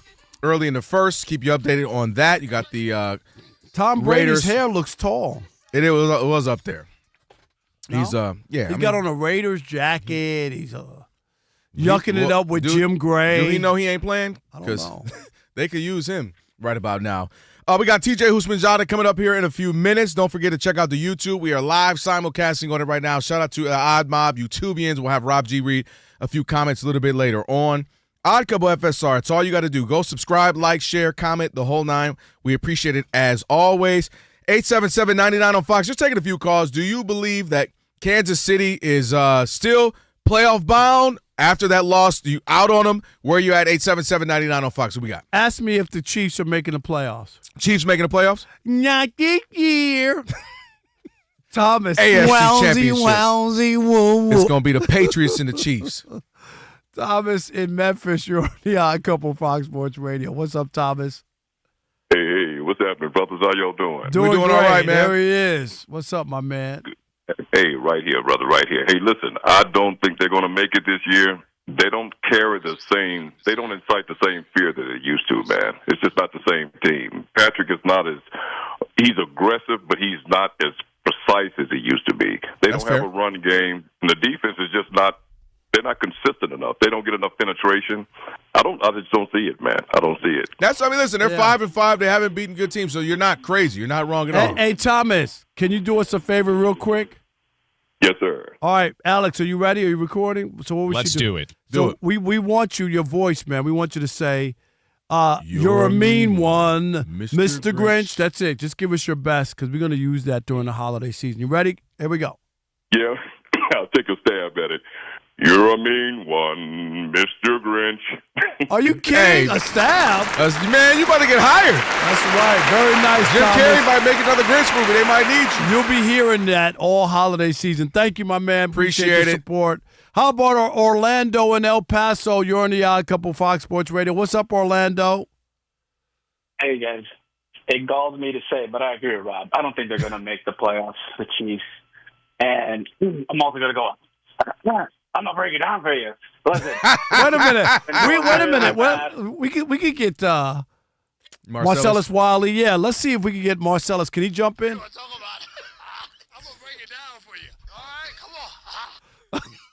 The funniest thing you ever did. I think, dare I say, Mahomes looks like he's pressing. Like he's just doing all he can and messing up. Had a big turnover in the red zone. That was a huge turnover. Huge. Oh, my God. Yes. Yeah. All right. Anyways, a shout out to Rob G and them because, tonight it's for us, the Browns, not the people from Cleveland, but it's the Vaqueros versus the Cholos today. So heads up, Rob G. Okay. All right. Well, Rob G looking like he not brown enough right now. He don't know what you're talking about. Right. Well, hey, Rob G, man. Rob G, do you need Duolingo too? Rob G. I'm disappointed, Rob G. Rob G, look Thanks, at Orlando. Orlando. He's sitting there acting like you. you spoke French or something, not Spanish, because he ain't know it. Monty, what he was saying? I only heard Cholos, but I didn't hear the first part. And obviously, this has to do with the Raiders and the Cowboys, Yes. right? Yes. But I don't know. What's the nickname they give the Cowboys? Did he say Vaqueros? I think that was it. He might have said Vaqueros, which is a cowboy. Yeah, Cowboy that's what he said. Vaqueros. Vaqueros y los Cholos. Man, I think that's what he listen, said. I ain't gonna call Rob G out. Rob G ain't no. He lost. Remember, he already lost his black card. Now he losing his brown card. You cardless out here in these streets, Mexican Rob G. No, he can't even call him that no more. Call him Rob Gringo. That's what the G. He's a gringo. That's right. Is that what the G stands for? Gringo. He's Is a that gringo. what the G stands My for? boy Rob G is Rob rude. Gringo. So rude. Guys, the Raiders are trying to get in the end zone. In fact, Dak Prescott just fumbled the ball, and Las Vegas got control of it. Obviously, Max Crosby was the reason for that fumble. And then That Raiders was got... open. Yeah, he was. It was just not a great throw. Hey, free Max Crosby, by the way. My fellow Eastern Michigan graduate. Yeah. Free Max Crosby. Are you sure he's graduated from the school? I'm sure they gave him an honorary degree. He went there. I'm sure they gave him an honorary degree. Caution. But the Raiders did get a field goal out of that lost fumble by Dak Prescott. So Las Vegas on the scoreboard. First against Dallas at home. It's 3-0. Still early in the first quarter. But other NFL news. It looks like the Falcons will be without Michael Penix Jr. for the rest of the season because ESPN reports that he's headed to injured reserve after aggravating a bone bruise in his knee and that he's not going to play again. Falcons are also not going to have Drake London for Week 12 against the Saints because he suffered a PCL sprain. When it comes to the Texans, their quarterback C.J. Stroud remains in concussion protocol. He didn't practice today. The NFL is suspending Bengals wide receiver Jamar Chase for 1 game for spitting on Steelers defensive back Jalen Ramsey during yesterday's game. Packers head coach Matt LaFleur is not ruling out running back Josh Jacobs for Week 12 just yet, despite that knee injury. And the home of Browns quarterback Shedeur Sanders was broken into on Sunday while he was making his debut against the Ravens. This is according to Cleveland.com. When it comes to college football, Virginia Tech officially hired former Penn State head coach James Franklin as their new head football coach. When it comes to the NBA, LeBron James officially listed as questionable to make his season debut tomorrow, Tuesday, against the Jazz. Right now, it's the Cavaliers on top of the Bucks at the half.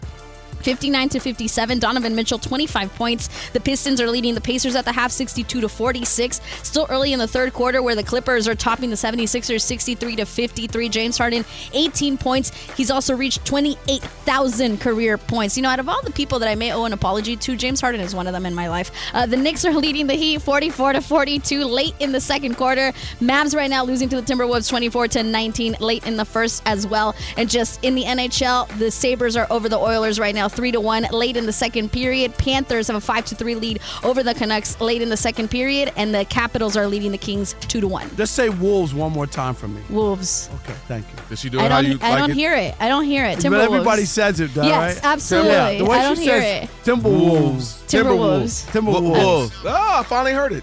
All right. Timberwolves?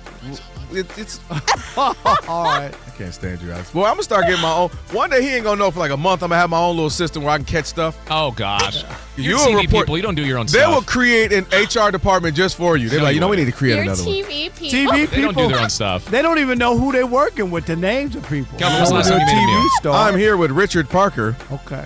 Well, anyway, Rich, let's get back to it. Thanks, It's Kevin. Back I'm to the you. poo-poo king.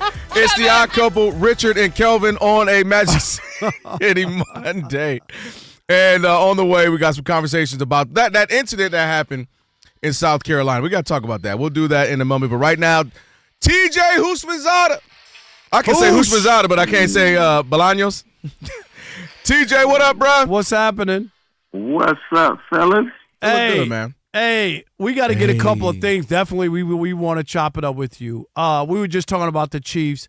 Before the season started, I had them not making the playoffs. What's your gauge on them? They don't win those games. They used to win all the close games. Patrick Mahomes at the end, you give him the ball with 3-4 minutes, you losing. Those days don't seem to be around anymore. What's your read on it? Because that was coming off a bye, and that was a big game, TJ. The thing, I didn't have the Chiefs winning the division. I just couldn't. I guess I didn't have the guts to say they wouldn't make the playoffs, right? It's tough to say that with the Chiefs, but they're just not. They're not good. They're not as good as they used to be. Or last year, the ball bounced their way. They're 11-0 in one-score games. I believe this year they're 0-5. Yep. Had to be the playoff team, and so. Every team they play, they're going to get the best shot at every team they play, and they're just not making the right plays at the right time. Like that pick that Mahomes threw in the red zone when he had the back going into the end zone and the corner pulled off, that was like, did he really make that throw? Yeah, that was like unlike him. And that was a 10-point swing. A huge swing. And think about this. They're 5-5. They play the Colts, who are really good next. And then they play the lowly Cowboys. And then they play the Texans with C.J. Stroud with a great defense. Yep. They lose those two games. They lose to the Colts. They lose to the Texans. They might not make it because after the Texans, they play the Chargers. Right. They and can't then they gotta afford play it. the Broncos again. Right. Yeah. Yep. Oh, yeah. And so, Rob, I will say this. That was a great call by you because the percentage and the prospects of them making the playoffs ain't looking good right now. It's not. We were talking about it earlier. I said maybe two losses. That's max they probably can do, and that might even be pushing it.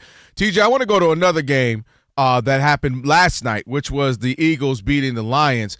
We were talking about it.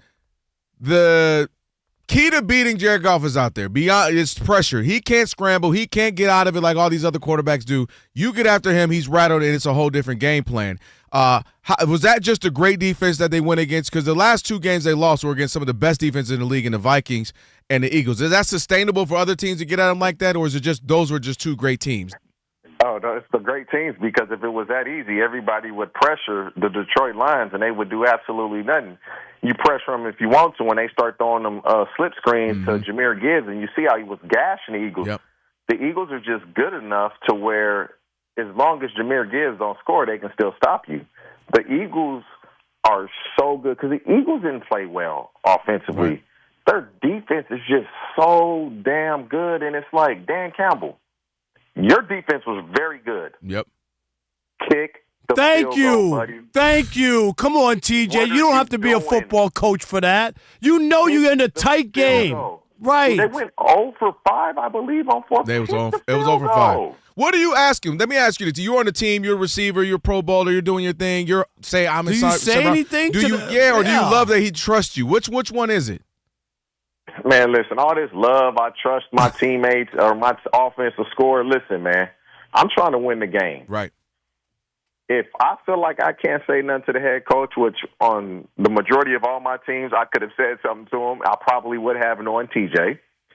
And if I can't, I'm going to the quarterback like, hey, bro, man, tell coach to kick the field goal. Right. Get these points. Get these points on there.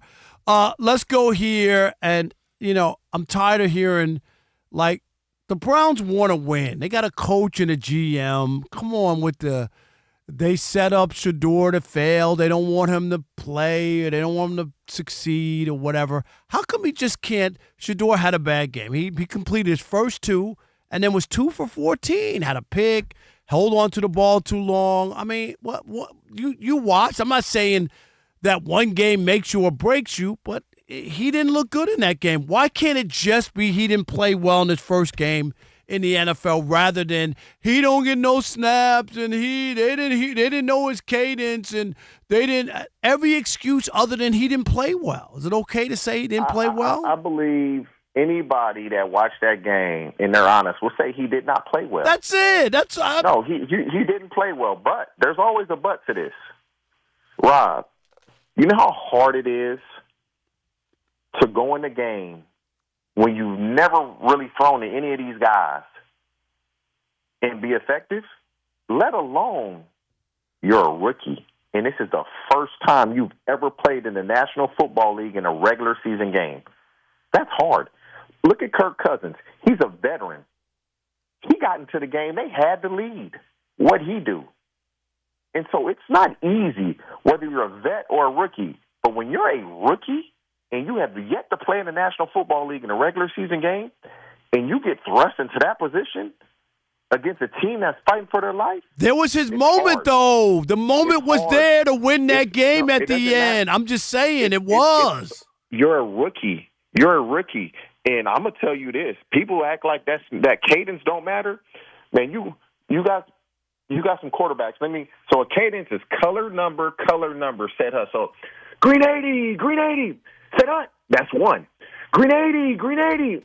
Set up, that's 2. Or you may just get first down. Green 80, and they snap the ball. Every quarterback cadence is different. No lie. It takes time to get used to that. Now, that's no excuse. He didn't play well. But when you're not getting any reps, it doesn't make it any easier to play well. I get the reps thing, but maybe they've watched him. And here's the thing that we have to look at. 2 rookie quarterbacks, right? And if you picked Dart, right, then you want to get him as many reps as possible because you're trying Gabriel, you mean? I mean, Gabriel. Yeah, Gabriel. I'm sorry, Dylan Gabriel. Yeah. You get my point, right? So you've picked him, so you need to get him as much as you can. So that's the reason. Rob, does that not make sense? I played a long time. Every team I've been on, the backup has always got reps with the starters in practice. Every team I've ever been on. If we go 7-on-7 and there's 12 plays, the backup is going to get 2 to 4 reps, maybe 2 or 3. You go team, the backup is going to get 2 to 3 reps. 9-on-7, the backup is going to get reps with the starters here. maybe 1 or 2 reps with the starters. Okay, let me ask you this real quick, and we got to run. Say he got some reps and he still played that game. What would be the conversation today? If he got the reps and they heard his – you're one of the few who said he didn't play well, but you talk to other people, it's Rob, everybody's – reps or no reps, they still would have lost. Okay. Right. All right, reps or no reps, they still would have lost. TJ. Yes. Go ahead, bro. I was gonna say we're up against it, man. Well, we appreciate it. Me and him gonna argue about that at the top of the next hour too. So don't worry about it. We'll argue about it. You just made half my argument. So that's coming up in just a bit. TJ, appreciate you, bro. Thank you. All right, fellas. No doubt. All right, on the way, we got to talk about what happened. If you, of course, saw what happened in South Carolina in the tunnel of that game with that police officer. We'll do that next. It's the Odd Couple, Fox Sports Radio.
It's true. Fox Sports Radio. I cover Rob Parker, Kelvin Washington. Shout out to TJ Houshmandzadeh, who just joined us. You We'll were get that listening up to on the some pod other here. sports network. You probably have Journey playing right now. Yeah, well, ain't nothing wrong with a little Journey. Don't disrespect Journey like, don't stop, believe it. Don't disrespect Journey like, that's a banger. Can't do it. No. Shout out to DJ Ali Alex on the ones and twos. All right, so for over 40 years, Tire Rack has been helping customers find the right tires for how, what, where, and they drive. Ship fast and free, backed by free road hazard protection with convenient installation options like mobile tire installation. TireRack.com. It is the way tire buying should be. And Rob G, man, something happened in college football that got a lot of people going, and it ain't just what happened on the field. Oh, yeah, big facts. In the big game, Texas A&M, South Carolina, A&M comes back from about 27 points down. Big win for them to stay undefeated.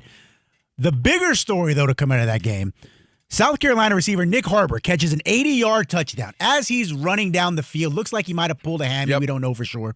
So he kind of glides past the end zone into the tunnel behind the back corner of the end zone, flanked by two of his teammates. As he's walking back towards the field, clearly hobbled, he's kind of like limping a little bit on his way back. A state trooper who was working security for the game walks towards the tunnel and kind of chicken wings one of the other players as he's walking back in. The two have a little exchange back and forth. Long story short, that trooper has now been relieved of his duties with regards to that job. I don't know if he's off the trooper at all. No. But he's not I working doubt he lost the his stadium gig anymore. Right. I just, you know what? This reminded me of Rob G at a school event with his kids, you know. What Rob G be doing? Chicken winging little kids who are like There's some bothering parents like daughters that. like that. You know, There's some parents like that. Yeah, that's Rob G. Give 'em a all nice little over. shove in a And grocery especially, aisle. He fits in because him and the kid are about the same height, so it's easy to Bud do. Mexican is. Rob G, you didn't know you would be the butt of this joke. You didn't know you was going to smoke. Sorry, Rob G. No, Rob G's gonna say I'm never gonna share anything with that guy anymore. Never mind. No more pancakes. No more buns. Ain't sharing nothing with you. Oh man, San look, Francisco will be here before you know. Yeah. Well, never mind. Is See, that you like let a me- warning, or is that because No, you're I'm just excited? San Francisco gonna be here before you know. Get ready. You're sharing everything. No, but this story was a big controversy. over the It was. weekend. Listen, man, I'm gonna tell you a couple things. One, let's just call it what it is. It was very, very odd. It was very strange, and it seemed very intentional. This wasn't a bunch of people walking in the No, tunnel. he did it on deliberately. purpose. He deliberately did it. It was right after the touchdown, and it was almost as if he's got issues with them. Did his parlay go wrong? Did his parlay not hit or something? And also, if you watch the video, both of y'all, you saw it.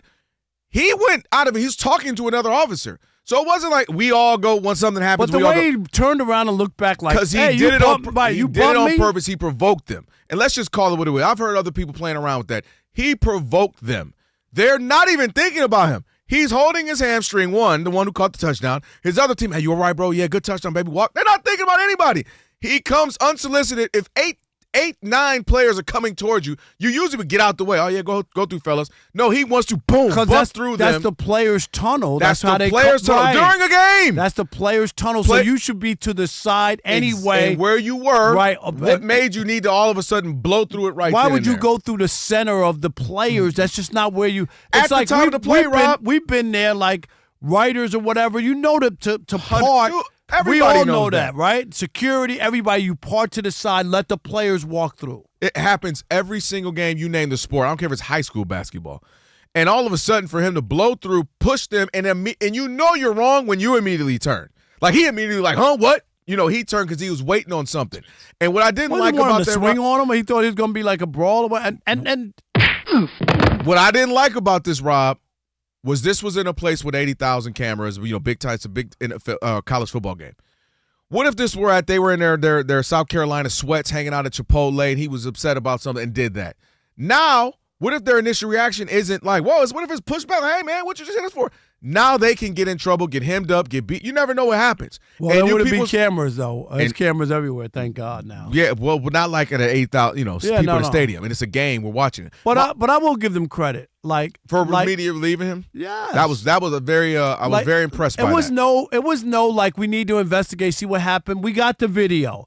What are you doing? Come on home. You don't need to be there. That's all. They didn't say, okay, you can never be a cop or you're fired. 100%. That's just out of line. And then you don't need to be there. That's like a moonlighting gig. You know what I mean? An extra gig or something. You want it's cool. It's fun. I get to be a part of the games. I'm Yeah, there. right. You don't need to be here if this is how you're acting. Because, again, one of the things we forget at time, you talked about this. Every year, the last handful of years, big time South Carolina, not South Carolina. What am I trying to say? Clemson. My goodness, in South Carolina. That's what I was trying to say. Clemson comes to Spectrum, and they want to get into the sports world and the TV and radio. So they come and they hang out with us for a while. And what do I always tell you? Man, you forget, man, these dudes are kids. Right. 18, 19. They're 6'3", 250. They're big, but they're kids, right. And to do that to some kids, man, blow through them, and then what you want to do, turn around, that was what was so disappointing. Like, these are kids who are just not even thinking about you. They're not provoking anything. They're playing a football game. He just scored a touchdown. They're not thinking about that guy. There's no reason. Know he exists on earth. And you blow through them, and now it's taken away from the touchdown. The conversation is on you and your dumb moment. I don't like it. But kudos to the school for handling it. No, they did it the right way. And they said, go home, dude. Have a seat, bro. Relax. We are Fox Sports.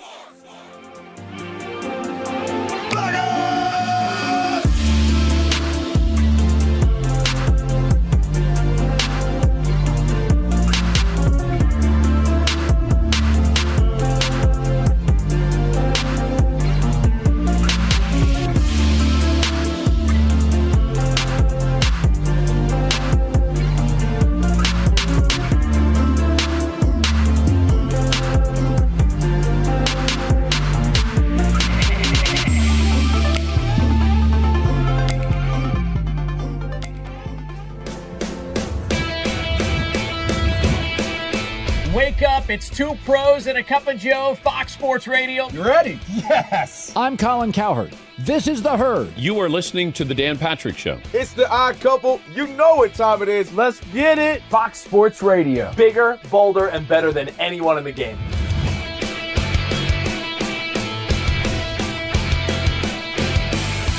Fox Sports Radio is the #1 sports audio network. Diverse, fun, entertaining, and driven by the big sports topics of the day. They had to bolster the offensive line, which they did. You finally said something right. Congratulations. That game was incredible. You are wrong. You could take that trash somewhere else. Wham! We have a very special connection with our audience, our listeners. People feel that friendship. And I appreciate y'all so. I love it. It's all for you. Thank you. I'm your favorite fan. Thank you. Love you. You're very talented. You're the best. Thanks for taking my call. Sure. Great show. Thank you, Joe. You sound like Joe Pesci. How am I funny to you? I can't help but notice that the W-2s for the quarterback look a lot higher. That's because we're worth it. You gotta be kidding. He never was an elite quarterback. This team is unstoppable. He made the right call. You know that's right. LeBron James is a legend. No, he's not. He complains all the time. You say Brady's the greatest quarterback of all time, but Eli Manning beat him twice. Wrong. For 25 years, Fox Sports Radio has dominated the sports audio landscape with the biggest talent and the best programming available. We talk sports, and we have fun doing it. We talk about life. Sports radio is where you go after the games are over, and then the discussion begins. If the Chiefs win. Sorry, Patrick Mahomes here. What do you mean by if the Chiefs win? It is live. It is unscripted. No other medium can touch that. And that's what makes it special. Yes.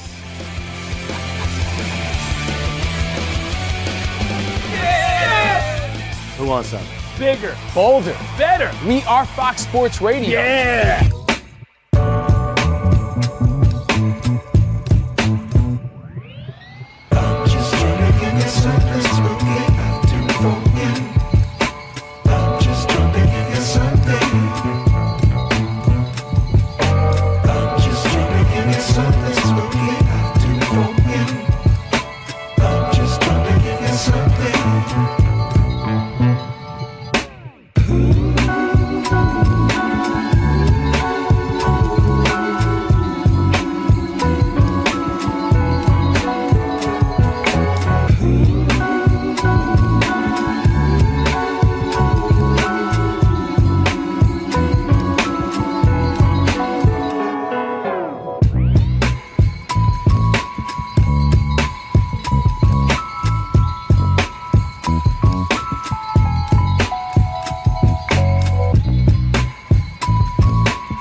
Week 11 of the NFL up with Monday Night Football from Las Vegas, and Dak Prescott has just thrown his first touchdown pass of the night. This one connecting with CeeDee Lamb. So the Cowboys are up on the Raiders right now, 10-6. It's early in the second quarter. Dak Prescott is 5 of 9 for 79 yards and that touchdown. Geno Smith is 8 of 10 for 80 yards. In other NFL news, the Falcons will be without Michael Penix Jr. for the rest of the season, according to ESPN. He is headed to the injured reserve after aggravating a bone bruise in his knee. Texans quarterback C.J. Stroud remains in concussion protocol. He did not practice today. In the NBA, Giannis Antetokounmpo, the Clippers are topping the 76ers 91-83, still early in the fourth. Halfway through the third quarter, it's the Heat who are leading the Knicks at home 65-63. I'm Monty Bolaños.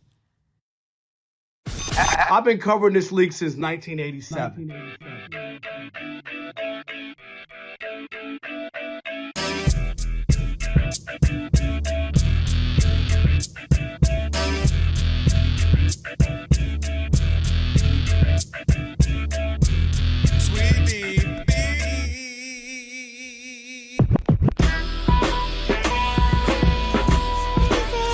Can this sports writer and this sports fan share a radio show without driving each other crazy? Now, live from the Fox Sports Radio studios, here's Fox Sports Radio's Odd Couple, Rob Parker and Kelvin Washington. Hour number 3. My goodness gracious. Number how fast. 3. That's right. It is the Odd Couple on a Magic City Monday. It's in.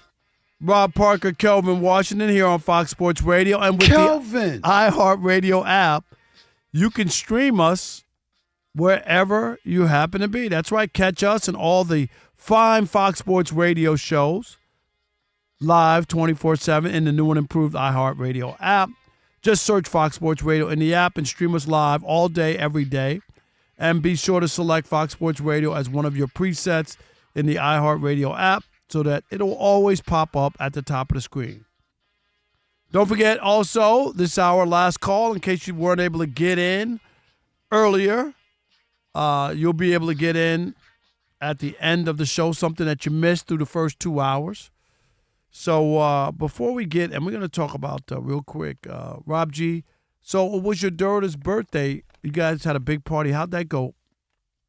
The birthday party. It was good. It was expensive. I heard Rob Parker's kicking in, which is nice. You kicking in? Hello? Can you hear me? Is this on? What'd you say?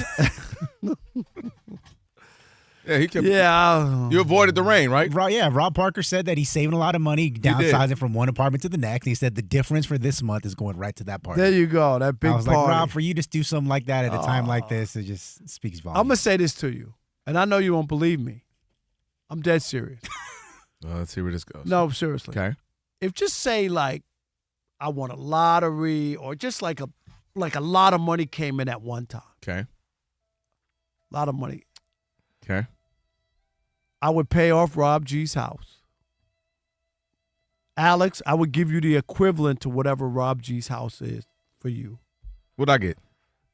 I would pay your house off as well. Anybody, I would pay your house off. You know why?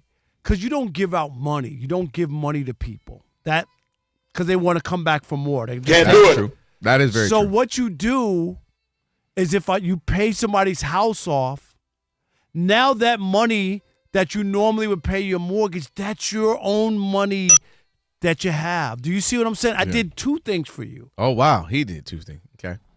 I paid your house off. Yeah. And now you have free spending money for other stuff. You see all of our faces are waiting on you to say, and you give me the title and deed. And now I own the house, but you can live there. You can live there, but I own it. I'm waiting on something. What's the There's no caveat? catch. There's no catch. My goal in life would be to make everybody, people who I care about around me, make their lives better. That's what I would do with that kind of money. So the odds are I'm just dead serious. So I just read the odds. I wouldn't just blow through it or spend it for myself. Oh, I got 9 Rolexes now and 8 cars. I'm not that guy. I'm not. No. I'd have one nice car or whatever and one nice place and all that. But the people who matter to me, who are around me, I would take care of them. The good thing is the odds, I just read this on the news this morning, were 1 in 239 million of him winning that, so he can say that knowing it's not going to happen. I would just. Alex, that's from my heart. You know that's for sure. real. Yeah. I know you, Rob. You Rob G, you think I wouldn't do it? No, I think you wouldn't. That was a beautiful story. But what does that got to do with you kicking in on this party over the weekend? Okay, that's it. Hey, Rob G said the party ain't like paying off my house. You ain't got to pay that much. I don't need that much, Rob. Just like a couple hundred. Hey, Rob G, but I haven't won it yet, so I can't pay your party off. All right, he just Googled them. Let me see your phone. Okay. Oh, yeah, he just Googled the odds. He knew he wasn't going to win it. Okay. Monty. Well, another odds is that Shedeur Sanders isn't going to make the Pro Bowl. How's that? That is good odds. That's another one. That's very good. That's very good. I don't know. That's not the way the Pro Bowl be going. Okay. I don't know. Let him have 2 more good games. 2 games this rest of the season. He might 2 make more it. good game. Where's the first well, I know. one? I said 2. I slowed down. Yep. I slowed down when I said the more. He's gonna have to really do better the Rob next time G, he plays. people in Cleveland got their wish. They got their man. They did. Shedeur Sanders played an entire half of football for the Cleveland Browns, and he looked horrible. All right, 4 for 16 passing, 47 yards. Don't forget he completed his first 2. He did. So he actually finished 2 of 14 there at the end with an interception. Fumble. And a 13.5 passer rating. He was sacked twice, including a sack fumble, thankfully recovered by his own team, so it wasn't a second turnover. He also had 1 intentional grounding call. Guys, his 13.5 passer rating marked the lowest passer rating by any player with at least 15 attempts at the NFL debut since the immortal Brandon Weeden in 2012. Who? Yes. Even Shedeur himself, despite what your favorite NFL reporter will say, said he had a rough game. Yep. It was a tough game. All bad in Cleveland. Yes, unless you want to blame everybody other than Shedeur, which is the conversation going around. Even the guys like Rex Ryan, I saw, and the issue I had saying I had to put on my sunglasses. I was waiting. I'm like, look at you being mature, not talking about his teeth. You done turned a new leaf. I don't know who you are right now. I put the sunglasses okay, on. now that feels right now. So I could at least look at them. But my point is, he's talking about how they prepared him or didn't give him any snaps and how like he couldn't explain it, but he said it was weird or strange. I can't remember exactly the word that he used. Dan Orlovsky, who played a long time as a backup, said, no, it ain't. I didn't get snaps, and I was a veteran guy who was a backup for a long time. I didn't get snaps with the first team. It didn't happen. So I guess it's different depending on the coach and the organization or whatever. And people have just forgot that these are 2 young quarterbacks drafted in the same draft. You want to get, and I mentioned this to TJ, you want to get Dylan Gabriel as many snaps as you can to get him. If you picked him, you drafted him 3rd and Shedeur 5th. And then the other thing, too, is if the roles were reversed and Shedeur was named the starter, he got a concussion, and Dylan Gabriel came in and had that performance, people would say he can't play. You know what I mean? Oh, look, did you see? See, I told you he can't play. Like, that is the conversation that I'm convinced people will have. And I understand people have a soft spot for Shedeur because of Deion. And it does, because if his name was Joe Smith, it wouldn't be the same. It's because it's Deion's kid. I agree. And people like Deion, and for good reason. Okay? Deion was a Hall of Fame football player, played Major League Baseball, hit a home run and scored a touchdown in the same day for 2 different teams in 2 different Major League sports. Like, he's that guy. But to just pin it and say it's because of not getting reps or fumbling the ball or whatever it is, because had he drove the team down and scored the touchdown at the end, no one would have brought up about not having the snaps and all the other stuff that people use. It would have been like, see, I told you he could play. Look at what he did. He beat the Ravens. He marched down the field, whatever. Like, it was set up for Shedeur to do that and have a chance to have a different conversation. But it didn't materialize, and there was a lot of stuff that didn't work out. My point is just this. For people to think that Stefanski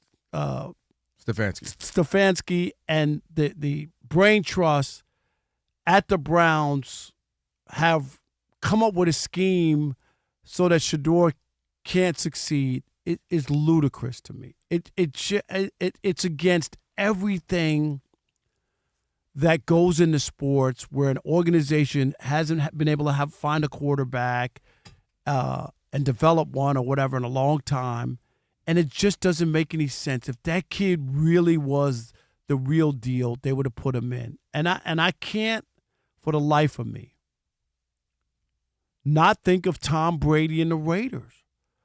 Seriously, this is somebody who worked with Shedeur, who claims to be, a mentor, right, to Shedeur.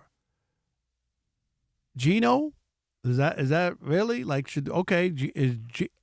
They wanted no part of him, and they could have easily had him a couple times in the draft. So I looked at it. Am I saying he can't play? Of course he can play major college football, but stop making excuses for Shedeur. Guess what? Just forget about everything else and just look at his play. He played poorly. There's no other way that you could look at it. He played poorly, period. I think two things can be true. I think he played let me not say that. He played poorly. I don't think he did play poorly. He left, and what's crazy, I was talking to Rob G about this, that touchdown opportunity he had, if he hits that receiver in the end zone there who had a nice distance between him and the defender, that changes things, right? Because then you stop looking at the completion percentage. You say, hey, they're right back in this thing. I don't remember if they would have had a lead at that point, but it would have been, you would have tied the game up. Right there, big play. Yeah, it was a moment. He missed that throw. That has to. What were we watching? I think off camera you said Geno Smith had an opportunity. You're like, man, he's got to make that throw in the end zone. You got to make those throws. Those are what pro quarterbacks do. So he played miserably for most of that game. Had a few plays here or there that were some nice plays, some couple completions. Way he checked down a couple of times. And so, okay, there's some things that left desirable. However, the other side to this is there is something to be thrown in a second half when you never have gotten snaps. And Cam Newton had this to say kind of as a quarterback, and what his experience, you brought it up, each team might be different. Here's what he said, his experience being the starter, but what it was like for his backup. This is the thing that really irks me the most, is because he doesn't get any reps. Circa 2015, circa when Cam Newton was the MVP, circa when, hey, my Nobody backup to for know that. Majority of my career was probably the biggest blessing of my career to have a veteran in Derek Anderson. Ron Rivera still knew we're one play away, kid, from you not being available.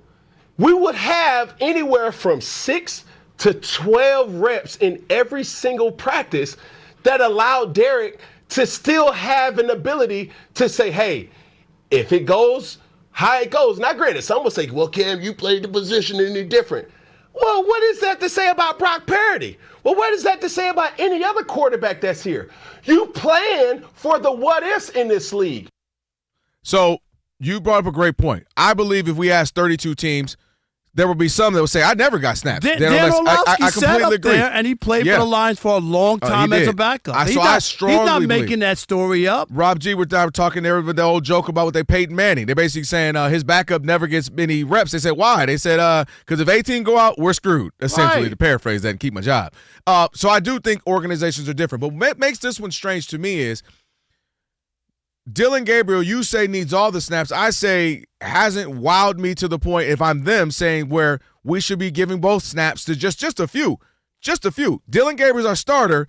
You get a few because you're both rookies. We're both trying to see what you got to see who our guy is. So Dylan's what are they watching start in practice, though? Well, I want to watch him go up against the ones, is what I'm saying. So, Dylan, you're starting. That's not a question. You are our starter. You're getting 95, 90, 95. We want to see just a few because, A, you're a rookie. You're not Peyton Manning or Tom Brady, where we know good and well. You are everything. You might have a bad 2-3 game stretch. We want to see what this guy has. So I'm more shocked that they haven't given him a few reps just simply because Dylan Gabriel is your quarterback, and that means you don't have a quarterback as of right now because he hasn't played that great. He still deserves to be a starter. I'm not saying as long as he's healthy. Also, it'll be interesting. You brought it up with the people being like, man, something going on with this team. It is something about it just feels like they almost have buyer remorse immediately. Maybe it's justifiable. Maybe there's something to you. Maybe it's practice. Maybe they don't like the man or stuff he says.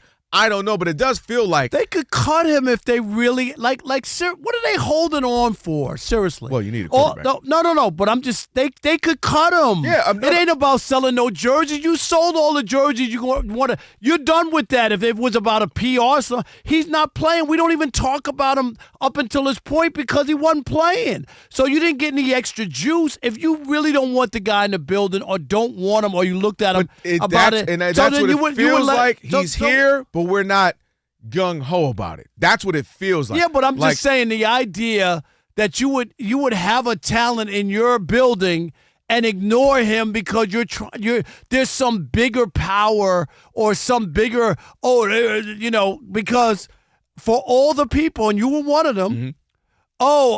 This doesn't make sense to me, and all this, and there's conspiracy, whatever. And then you find out that teams did call, and he said, I don't want to go to Baltimore. I don't want to go to Philly. I don't want to go to teams that have starting.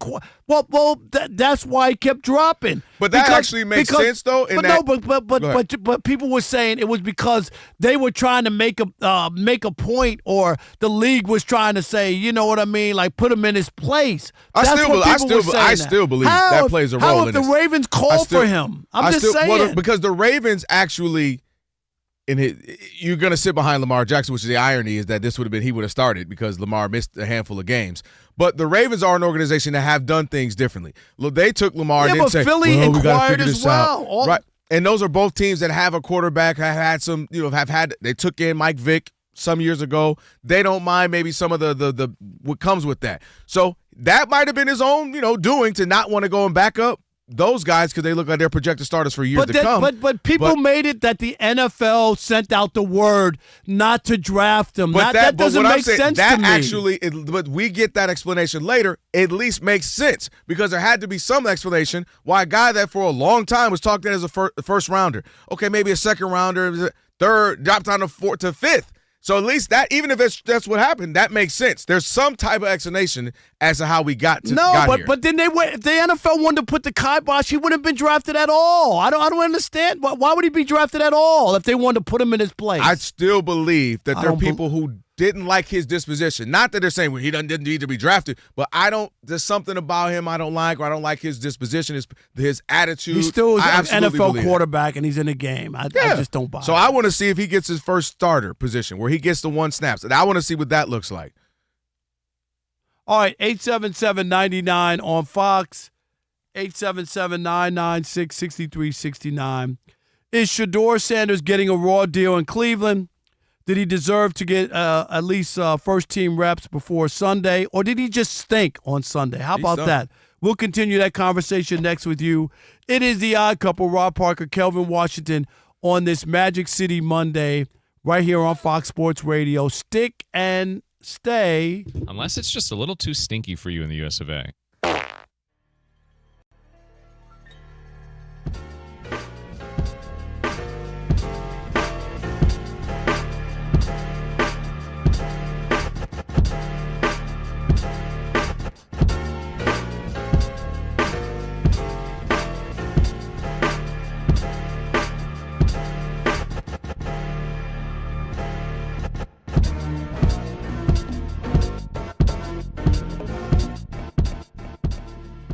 Well, you know who else don't want to know right now? Who that?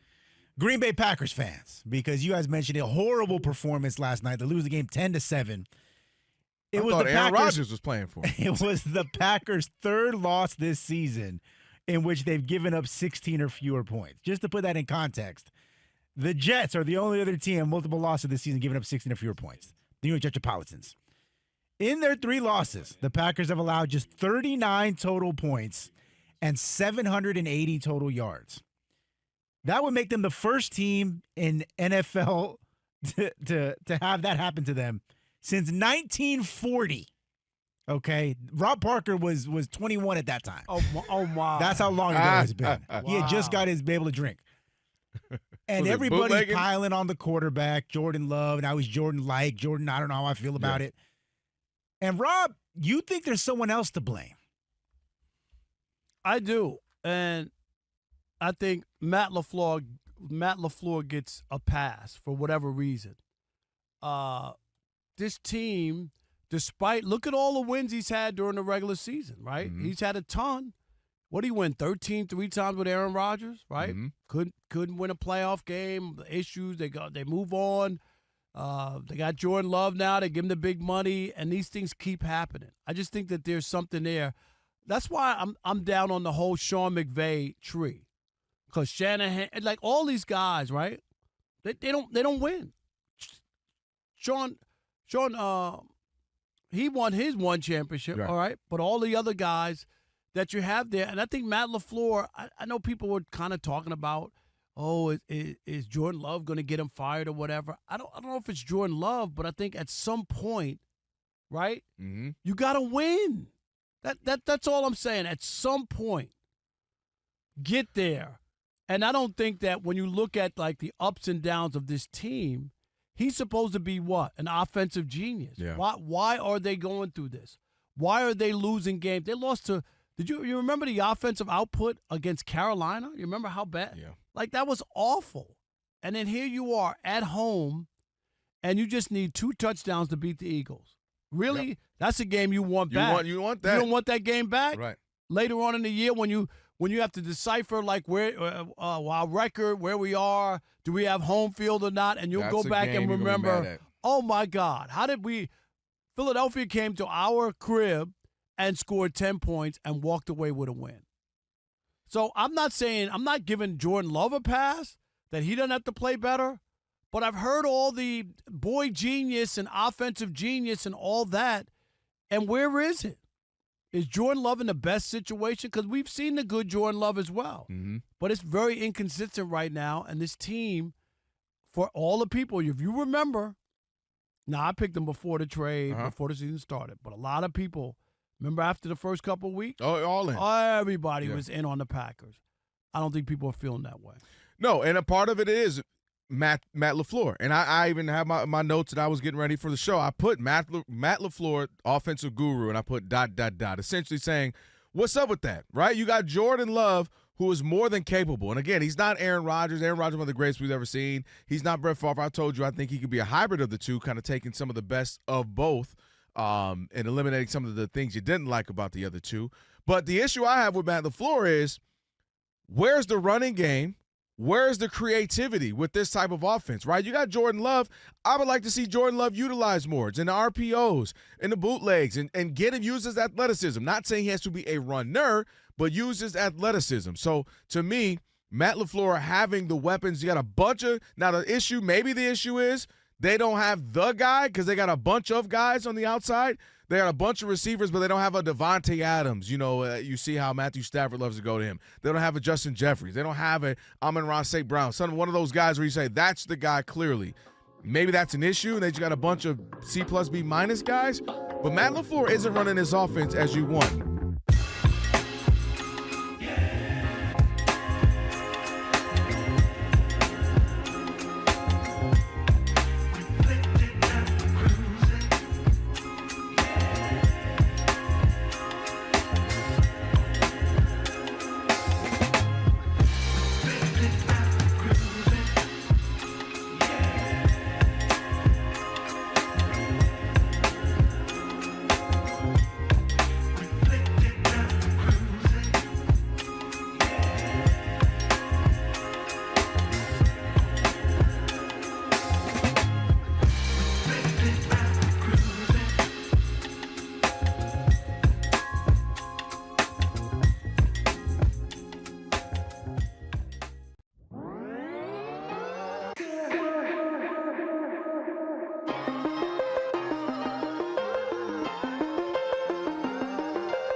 Apparently, Alex has going on right now. I hit it so good today. All right, Tiger. Thank you so much.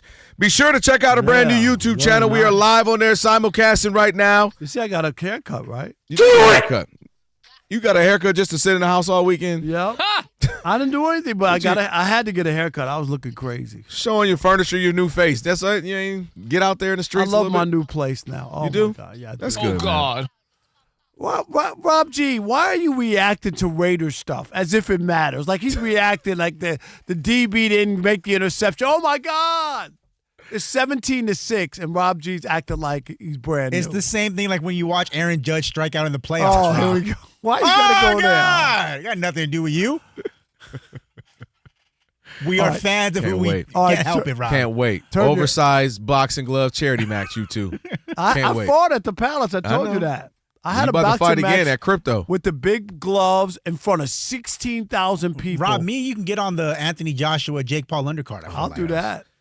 I want to fight think Jim people- Rome or something. That's what Doug Gottlieb? Doug Gottlieb. Well, Jim Rome. Doug in shape a little bit. Yeah, We gonna have Doug's to an get- athlete. You That's okay. were supposed to fight him 3 months ago when you was in your tip-top shape. You didn't wait until long. You should have done it over the summer, You Rob. should have did it over the summer. At your peak. Well, next, I've got time. You got time. NABJ's coming up That's next right. year. I'll get back there. All right. All Well, right. you never. Well, you lucky we gotta get to this. And then after y'all fight, you're going to hear and Ben Maller's up next. Yes. Because Ben's been waiting to fight you for weeks now. That's a good point. He be throwing them Aaron hands on you. Pop, pop. Quit saying her name. Aaron's going to hold the sign. Say Wait it till one we more go time. to the Christmas party. It's coming up. You going? Wait, who's Yeah. we? No, Who you going Sagar's going. Monty's going. Yes. Dub she ain't said going. maybe. Dub ain't going.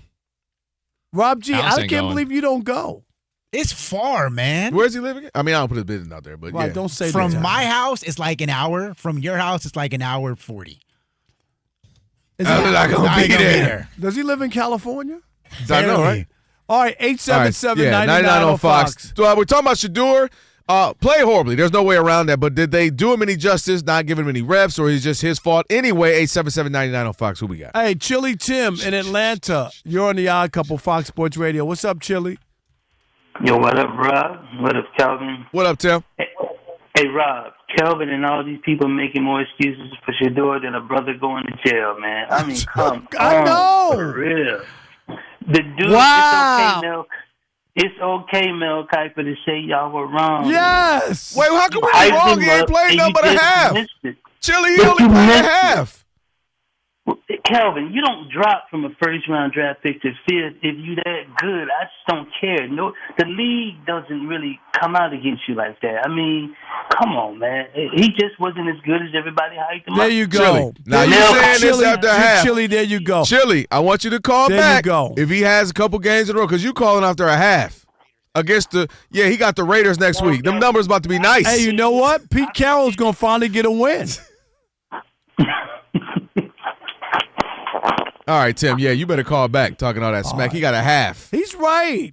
He's right. Like all the people who thought, What? He's played a half, Rob. It's not an exact science. Like you talking about, everybody said he was a first-round pick. No, everybody didn't think he was a first-round pick. I want you to go find me the 5th-round pick. How about that? I Tom can show Brady- you other Tom people. Brady was a 6th-round pick. So no, what's the point? no. I'm saying show me other people who said he would be a 5th round. No, but nobody. I'm saying if we told the man's It's not first an- round, second Oh, round, no, maybe third. by who? By the people who get it wrong sometimes? They got it I'm wrong. not mad at them getting it wrong, Rob, but a 5th round is crazy, and you know that. There were other people that wanted to take him sooner. He didn't want to go. So that's it. That's what happened. Do you guys realize what just happened? What's that? Rob Parker's hate for Shedeur Sanders is so strong, he's defending Tom Brady. Yeah, that Wow. was crazy. Tom Brady did it as a 6th-round pick. That was crazy. Hey, Alex, make sure you got that on lock, B. all I want you Rob's to know. hate for black quarterbacks is It's What are you crazy. talking about? But then you say that I love Racist. Lamar, and I'm just 'Cause a you always Lamar. gotta have He's the one. one. Everyone's got one. Everybody got to have a token. Yeah. Lamar's a token. He's yours. He's the one, so you can say, no, look at my black friend. Oh, wow. He's your black friend. That's Like, all I- Rob, what do you think of Deshaun Watson? Nope. What do Nope. you think about Shedeur Sanders? Nope. What do you Nope. think about Jalen Hurts? Nope. Nope. Patrick Mahomes? Nope. Keep going. Who else? Geno Nope. Smith? Nope. No. Everybody, nope. Jackson Dart? By the way, before Did we you go, say Matthew Stafford? Oh, Matthew- he ain't black. Okay. he honorary black. Detroit adopted Matthew Stafford. He's honorary black. That's why you don't like him Rob's either. 2 favorite black quarterbacks are Lamar Jackson and Baker Mayfield. There you go. 100%. He hit one Dougie. Now Baker Mayfield black. Before we go to Monty, like Rob said to me off the air, the Clippers won this entire game, 46 of the 48 minutes. How they lose this game? I know, they were winning to the Sixers. Blowing them out, in fact. You guys, it's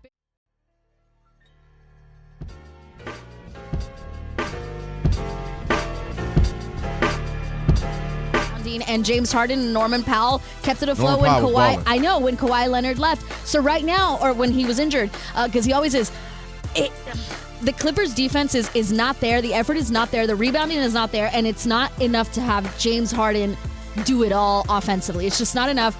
They were up this whole game, and right now they're down 2 against the 76ers in Philadelphia with about 11.7 seconds to go. And there is a challenge that I think the Clippers may be using. They were trying to get a steal. They called a foul probably on Nick Batum maybe, or Chris Dunn, and I think they may be challenging it, but it's very frustrating. Let's talk about the other games going on. The Knicks have a 95-94 lead over the Heat with about 8 minutes to go. With about 5 minutes left, the Pistons still leading the Pacers 113-95. Starting the fourth quarter, the Raptors leading the Hornets 85-83. Still early in the third between the Mavericks and the Timberwolves, where Minnesota is up 61-44, and the Thunder are topping the Pelicans 72-58, also early in the third. In the first quarter in Denver, the Nuggets are losing to the Bulls 30-26 late in the first. Josh Giddey has 4 points. Aaron Gordon 10 points for Denver, and the Cavaliers defeated the Bucks officially 118-106. In the NHL, the Sabres have a 4-1 lead over the Oilers late in the third quarter. Hurricanes over the Bruins 2-0 with about 7 minutes to go in the third period. I said quarter earlier, I meant period. Capitals over the Kings 2-1 with about 48 seconds to go. And of course, the NFL game going on right now. It's the Cowboys leading the Raiders in Las Vegas 17-6. Down to the final 2 minutes of the first half. Dak Prescott is 12 of 18 for 148 yards and 2 touchdowns. One of them went to CeeDee Lamb. The other one went to Jake Ferguson. And Geno Smith is 12 of 20 for 127 yards and an interception. You're probably not going to see Michael Penix Jr. the rest of the season for the Falcons, as ESPN reports that he's headed to injured reserve with an aggravated bone bruise injury in his knee. And in college football, Virginia Tech officially hired former Penn State head coach James Franklin as their new head football coach. Go Clippers. I mean, it's still time. No, yeah. No, listen. We're going to make the play-in, and then we're going to get swept by the Thunder in the first round. It's going to be great. Right. It's going to be great. Yeah, listen. We'll get to go to a game. Thanks, y'all Monty. Thank you, Bolaños. Yeah, y'all just old, by the way. That's of the course. Issue. Yes. Right now, Monty Bolaños. Country. All right, we got to thank you, Monty. That's pretty funny to Kevin. All right, we got to talk about Spitgate 2.0. Jamar Chase is now the latest to participate in this Spitgate. He spits in Jalen Ramsey's face. Well, first, we don't know. They're getting into it. Jalen Ramsey ends up swinging on him. Everybody said, why'd you swing on him? He said he spit on me. We get all the camera angles, Rob, and clearly he spit on them. And you and I have talked about this before because it's happened multiple times now where I don't understand how that's the result. Football, tough sport. Guys fight. They push each other. They grab each other's face masks, all that stuff. That happens. But the idea of spitting on somebody, and we've mentioned it before, that's like the lowest thing. That's like the most disrespectful thing you can do. You can call me a this, you can call me a that. We can push, we can get into it. It's football, we're used to it. But to spit on somebody and to spit on you, big old loogie, I'm blown away at how many times this happens. And then it got me to thinking, did this happen all the time back in the 70s, 80s, 90s, and we just didn't see it with the cameras? You know what I mean? We didn't have the access to so many cameras now. And guys were doing it, we just didn't know. Because we always saw the second guy punch somebody. We'd be like, I wonder why he hit him. Why would he do that right in front of the ref? They always get penalized. That's stupid. You know you're going to get penalized. And I wonder, was this happening a lot back then? We just didn't see it? Or is this just new guys saying, I don't want to punch you and break my hand or mess up my, you know what I mean? Or I don't want to get caught by the wrestler, let me spit. Maybe nobody can see it. Because this is happening. It's like the third or fourth time this season this has happened. And it doesn't make sense to me. It's the worst sign of disrespect to spit on another grown man. And absolutely, you deserve to get punched, which is why I'm glad the league is saying, all right, no, Jalen Ramsey deserves to punch you. In this case, Jamar Chase, if you out here spitting on people, man, this is crazy. How often this has happened, Rob? We've talked about this is at least our third time. Yeah. I mean, the hard part for me would be giving up a game check. I'm sorry. You giving up a game check for that? For nothing. You ain't about to fight for real. You're not in the streets. Right. What are you, a professional athlete? What are you doing? Really? Seriously. What possibly, okay, it's a give and take. We get it, receiver, DB, you know, going back and forth. Right. But enough that you want to spit on another human being, it doesn't look right. It doesn't feel like just the whole just the whole scenario doesn't make sense to me. Like, it really doesn't. Like, what possibly he's played football forever. Right. What if somebody could say to you to make you want to spit on them? Like, you could draw back at them, get your own comeback. Right. But to spit on somebody and then lose a game, you know how much money he's making? Dude, you'll never recoup that. I don't care what anybody says. That's he's probably making like Jamar's probably making like a couple million a year, just off the top of my head. He's probably making near 30 a year or something crazy. I don't know, 20. Yeah, I mean, a couple million a game. But to give up a game over, it's crazy. And this is again why I'm glad we're able to see these things, because again, if you just saw Jalen Ramsey slap him, punch him or something, and he gets kicked out, and it's like, no, dude, this dude sat up here and spat on me like a bunch too. It wasn't like a mistaking kind of a thing. And so this is just, again, happening. And you said it before. Everything's recorded. You can see everything. Come everywhere. On, man. Whether we saw it or not, it was going to be seen because somebody in the 50-yard line, row 2, was rolling on it and would have gotten it. It was going to come out. We have cameras all over. The television sets and networks have all their cameras. Then there's 75,000 other cameras in there. Everybody has a camera. You have to operate assuming everything's being recorded. I've said that before. It's like, that's why we know that there's no Bigfoot, because everybody has a camera now. Can we get over Bigfoot? Yeah, there can't be a Bigfoot. No, Bigfoot, unless there was literally a Bigfoot. He ain't have a mommy, a daddy, a cousin, a sister, or nothing. Just one Bigfoot that we didn't see in 58. Nowhere, right. He ain't had no spawn, no children. But it's always like somewhere in some place at night, like everybody got a phone now. Everybody, even in these Podunk. Yeah, Podunk, Arkansas. Yeah, where they find them. By the way, we need who else is on? Who else on the list of get over it, please? Loch Ness Monster, get over it, please. Who else? Anybody? All this stuff they would be all right. By now we would have seen it. We would have seen it by now. But anyway, man, yeah, that just spitting is the worst thing. You can literally, I almost rather you punch me, right? Because there's the mano a mano, the machismo, the football aggression of it all. I'm kind of almost prepared for that. I'm prepared for a punch. Extra machismo when I'm ordering my pizza. You a little extra bit it? Yeah, a little extra. Yeah, machismo. You do have a little bit. Yeah, yours is more on the sports radio side. You off mic, you more chill. But on radio, people will be shocked how chill you are. Well, people think I'm like an ass, don't they? Yeah. What do they say? Is he? Rob G always says. I told you I get all the texts, don't you, Rob G? Man, is he really great? What's up with that dude? Is he really that crazy? I can't stand that dude. Oh, he makes me sick. Like, right, Rob G? Is that what you get too? Is that what I get too? Yeah. About him. People hitting him up. Kind of. Yeah, people want to hear. Look at him. Rob G's like, kind of. Yeah. You and I couldn't. Well, you're way more engaging and talkative and like loud than Mike Stone, your former co-host. But it's shocking how many people are in this business, how people are blown away. Radio, TV, when you get around them, they're like really quiet and shy or just. Yeah, it's just a different, what you call it. But you're not, I wouldn't say you're quiet or shy now. No, not at all. But you're not as loud and rambunctious as people might think. Yeah. Yeah. That's all right. Your people at Eastern Michigan, I couldn't stand him when he was in Detroit anyway. I already know what you're getting. We're getting these text messages. From your what you call. No, but they love us though. I get a bunch of that. I told you, everybody, y'all crazy, man. I don't miss the show. Y'all wild. My favorite show. And then your wife only watches half the show. We got to. I don't even know. She be cherry picking. She's like, I don't listen to y'all today. She turns it on for 2 seconds. I can't. And if she, how do you join it? Let me turn it off. We met some more folks who are fans of ours too, by the way. Big time fan too. So it was good weekend. All right, on the way. We got last call, 877-99 on Fox is your chance to get in, 877-99 on Fox, your chance to get in on the show. Also, we were talking about a little bit earlier, man, got to show some love to a particular team defense. They might be able to get carried all the way to the Super Bowl. We'll tell you who that is. It's the Odd Couple, Fox Sports Radio.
Mama Dub wouldn't have left me, though.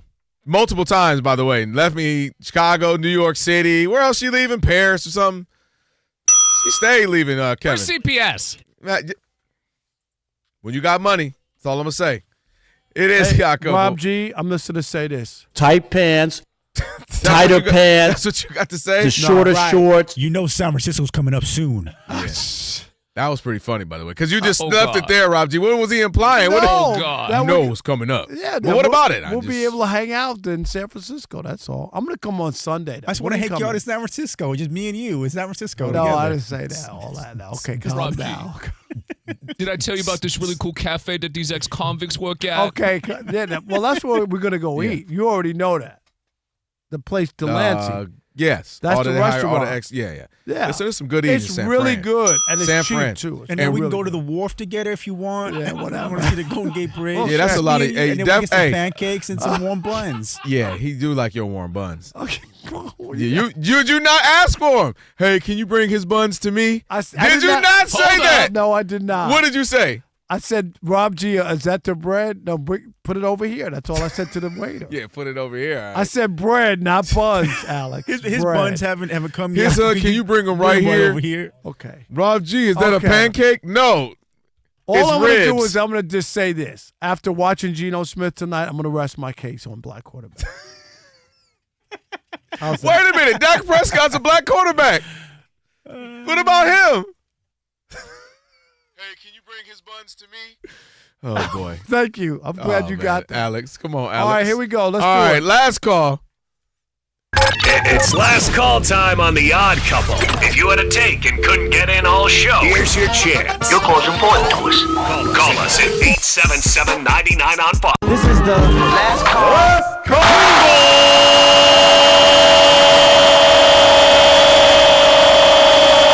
Last call time on The Odd Couple. Andre in Massachusetts, you are the last call on The Odd Couple Fox Sports Radio. What's up, Dre? Hey, what's going on? Thanks for taking the call. Listen, never mind all the drama and the shenanigans going on with Mr. A.J. Brown as he tries to find himself. The Eagles are sitting at 8-2, led by their defense, okay? And that's what's going to lead them the rest of the way. Look, folks, they got the Cowboys coming up, divisional game. Cowboys are kind of falling off. But Bears for Thanksgiving, you scroll down the line, they got the Chargers, Commanders, Bills, right? This Eagles team built the right way. Forget all the crying. Play outstanding lights-out defense. Give the ball to Saquon Barkley. Be led by the run. They're on track to repeat as Super Bowl champions. It's not a given, but they're building it the right way. Not with their diva wide receiver, making sure you get touches. Defense, run the ball, control the clock, win games. The Go funny thing, Eagles, though, go. Dre, I hear All you. right, They're thanks, built to Dre. win. Dre saying it like they're running good. Saquon might get 809. Like, it's not. I get what he's saying, but they're not even running the ball well. What happened to Jalen Hurts running the ball? Why don't they do that anymore? That was such a component of what made them dangerous. With Jalen Hurts, not all the time, but it's 5-6 times a game. I don't know why they don't do it anymore. Is it just halftime at this game? This has been the longest. Am I game. right? I can't believe Dude, it's just at halftime. the end of the first quarter, I was like, "There's no." Maybe this is college, and they meant first half or something. I've been watching. I'm like, is it just the first half? This is the longest game ever, Rob G. I think it's because y'all just have so many incomplete passes, and the clock would not keep. Y'all look like Jared Goff last night. Man, Jared Goff looked awful. Yeah. Hey, can you bring his buns to me? You're gonna be sore tomorrow. Yeah, tomorrow's gonna be a rough day. That was the worst of all time, and that was the one I'm about to. You know what? That was the one right there. That was the one. Okay, that I'm needs about to be erased. I'm officially talking to the bosses on that one. That was the I one. went to Rob Parker's Bangkok files. My bad. Yeah, this is the one. That's where it was from. But we were talking. He was talking about the Eagles being built up. One way I do got to give credit. We talked about it earlier. The Broncos defense. That's a Super Bowl defense. Yeah, I agree. Fantastic defense.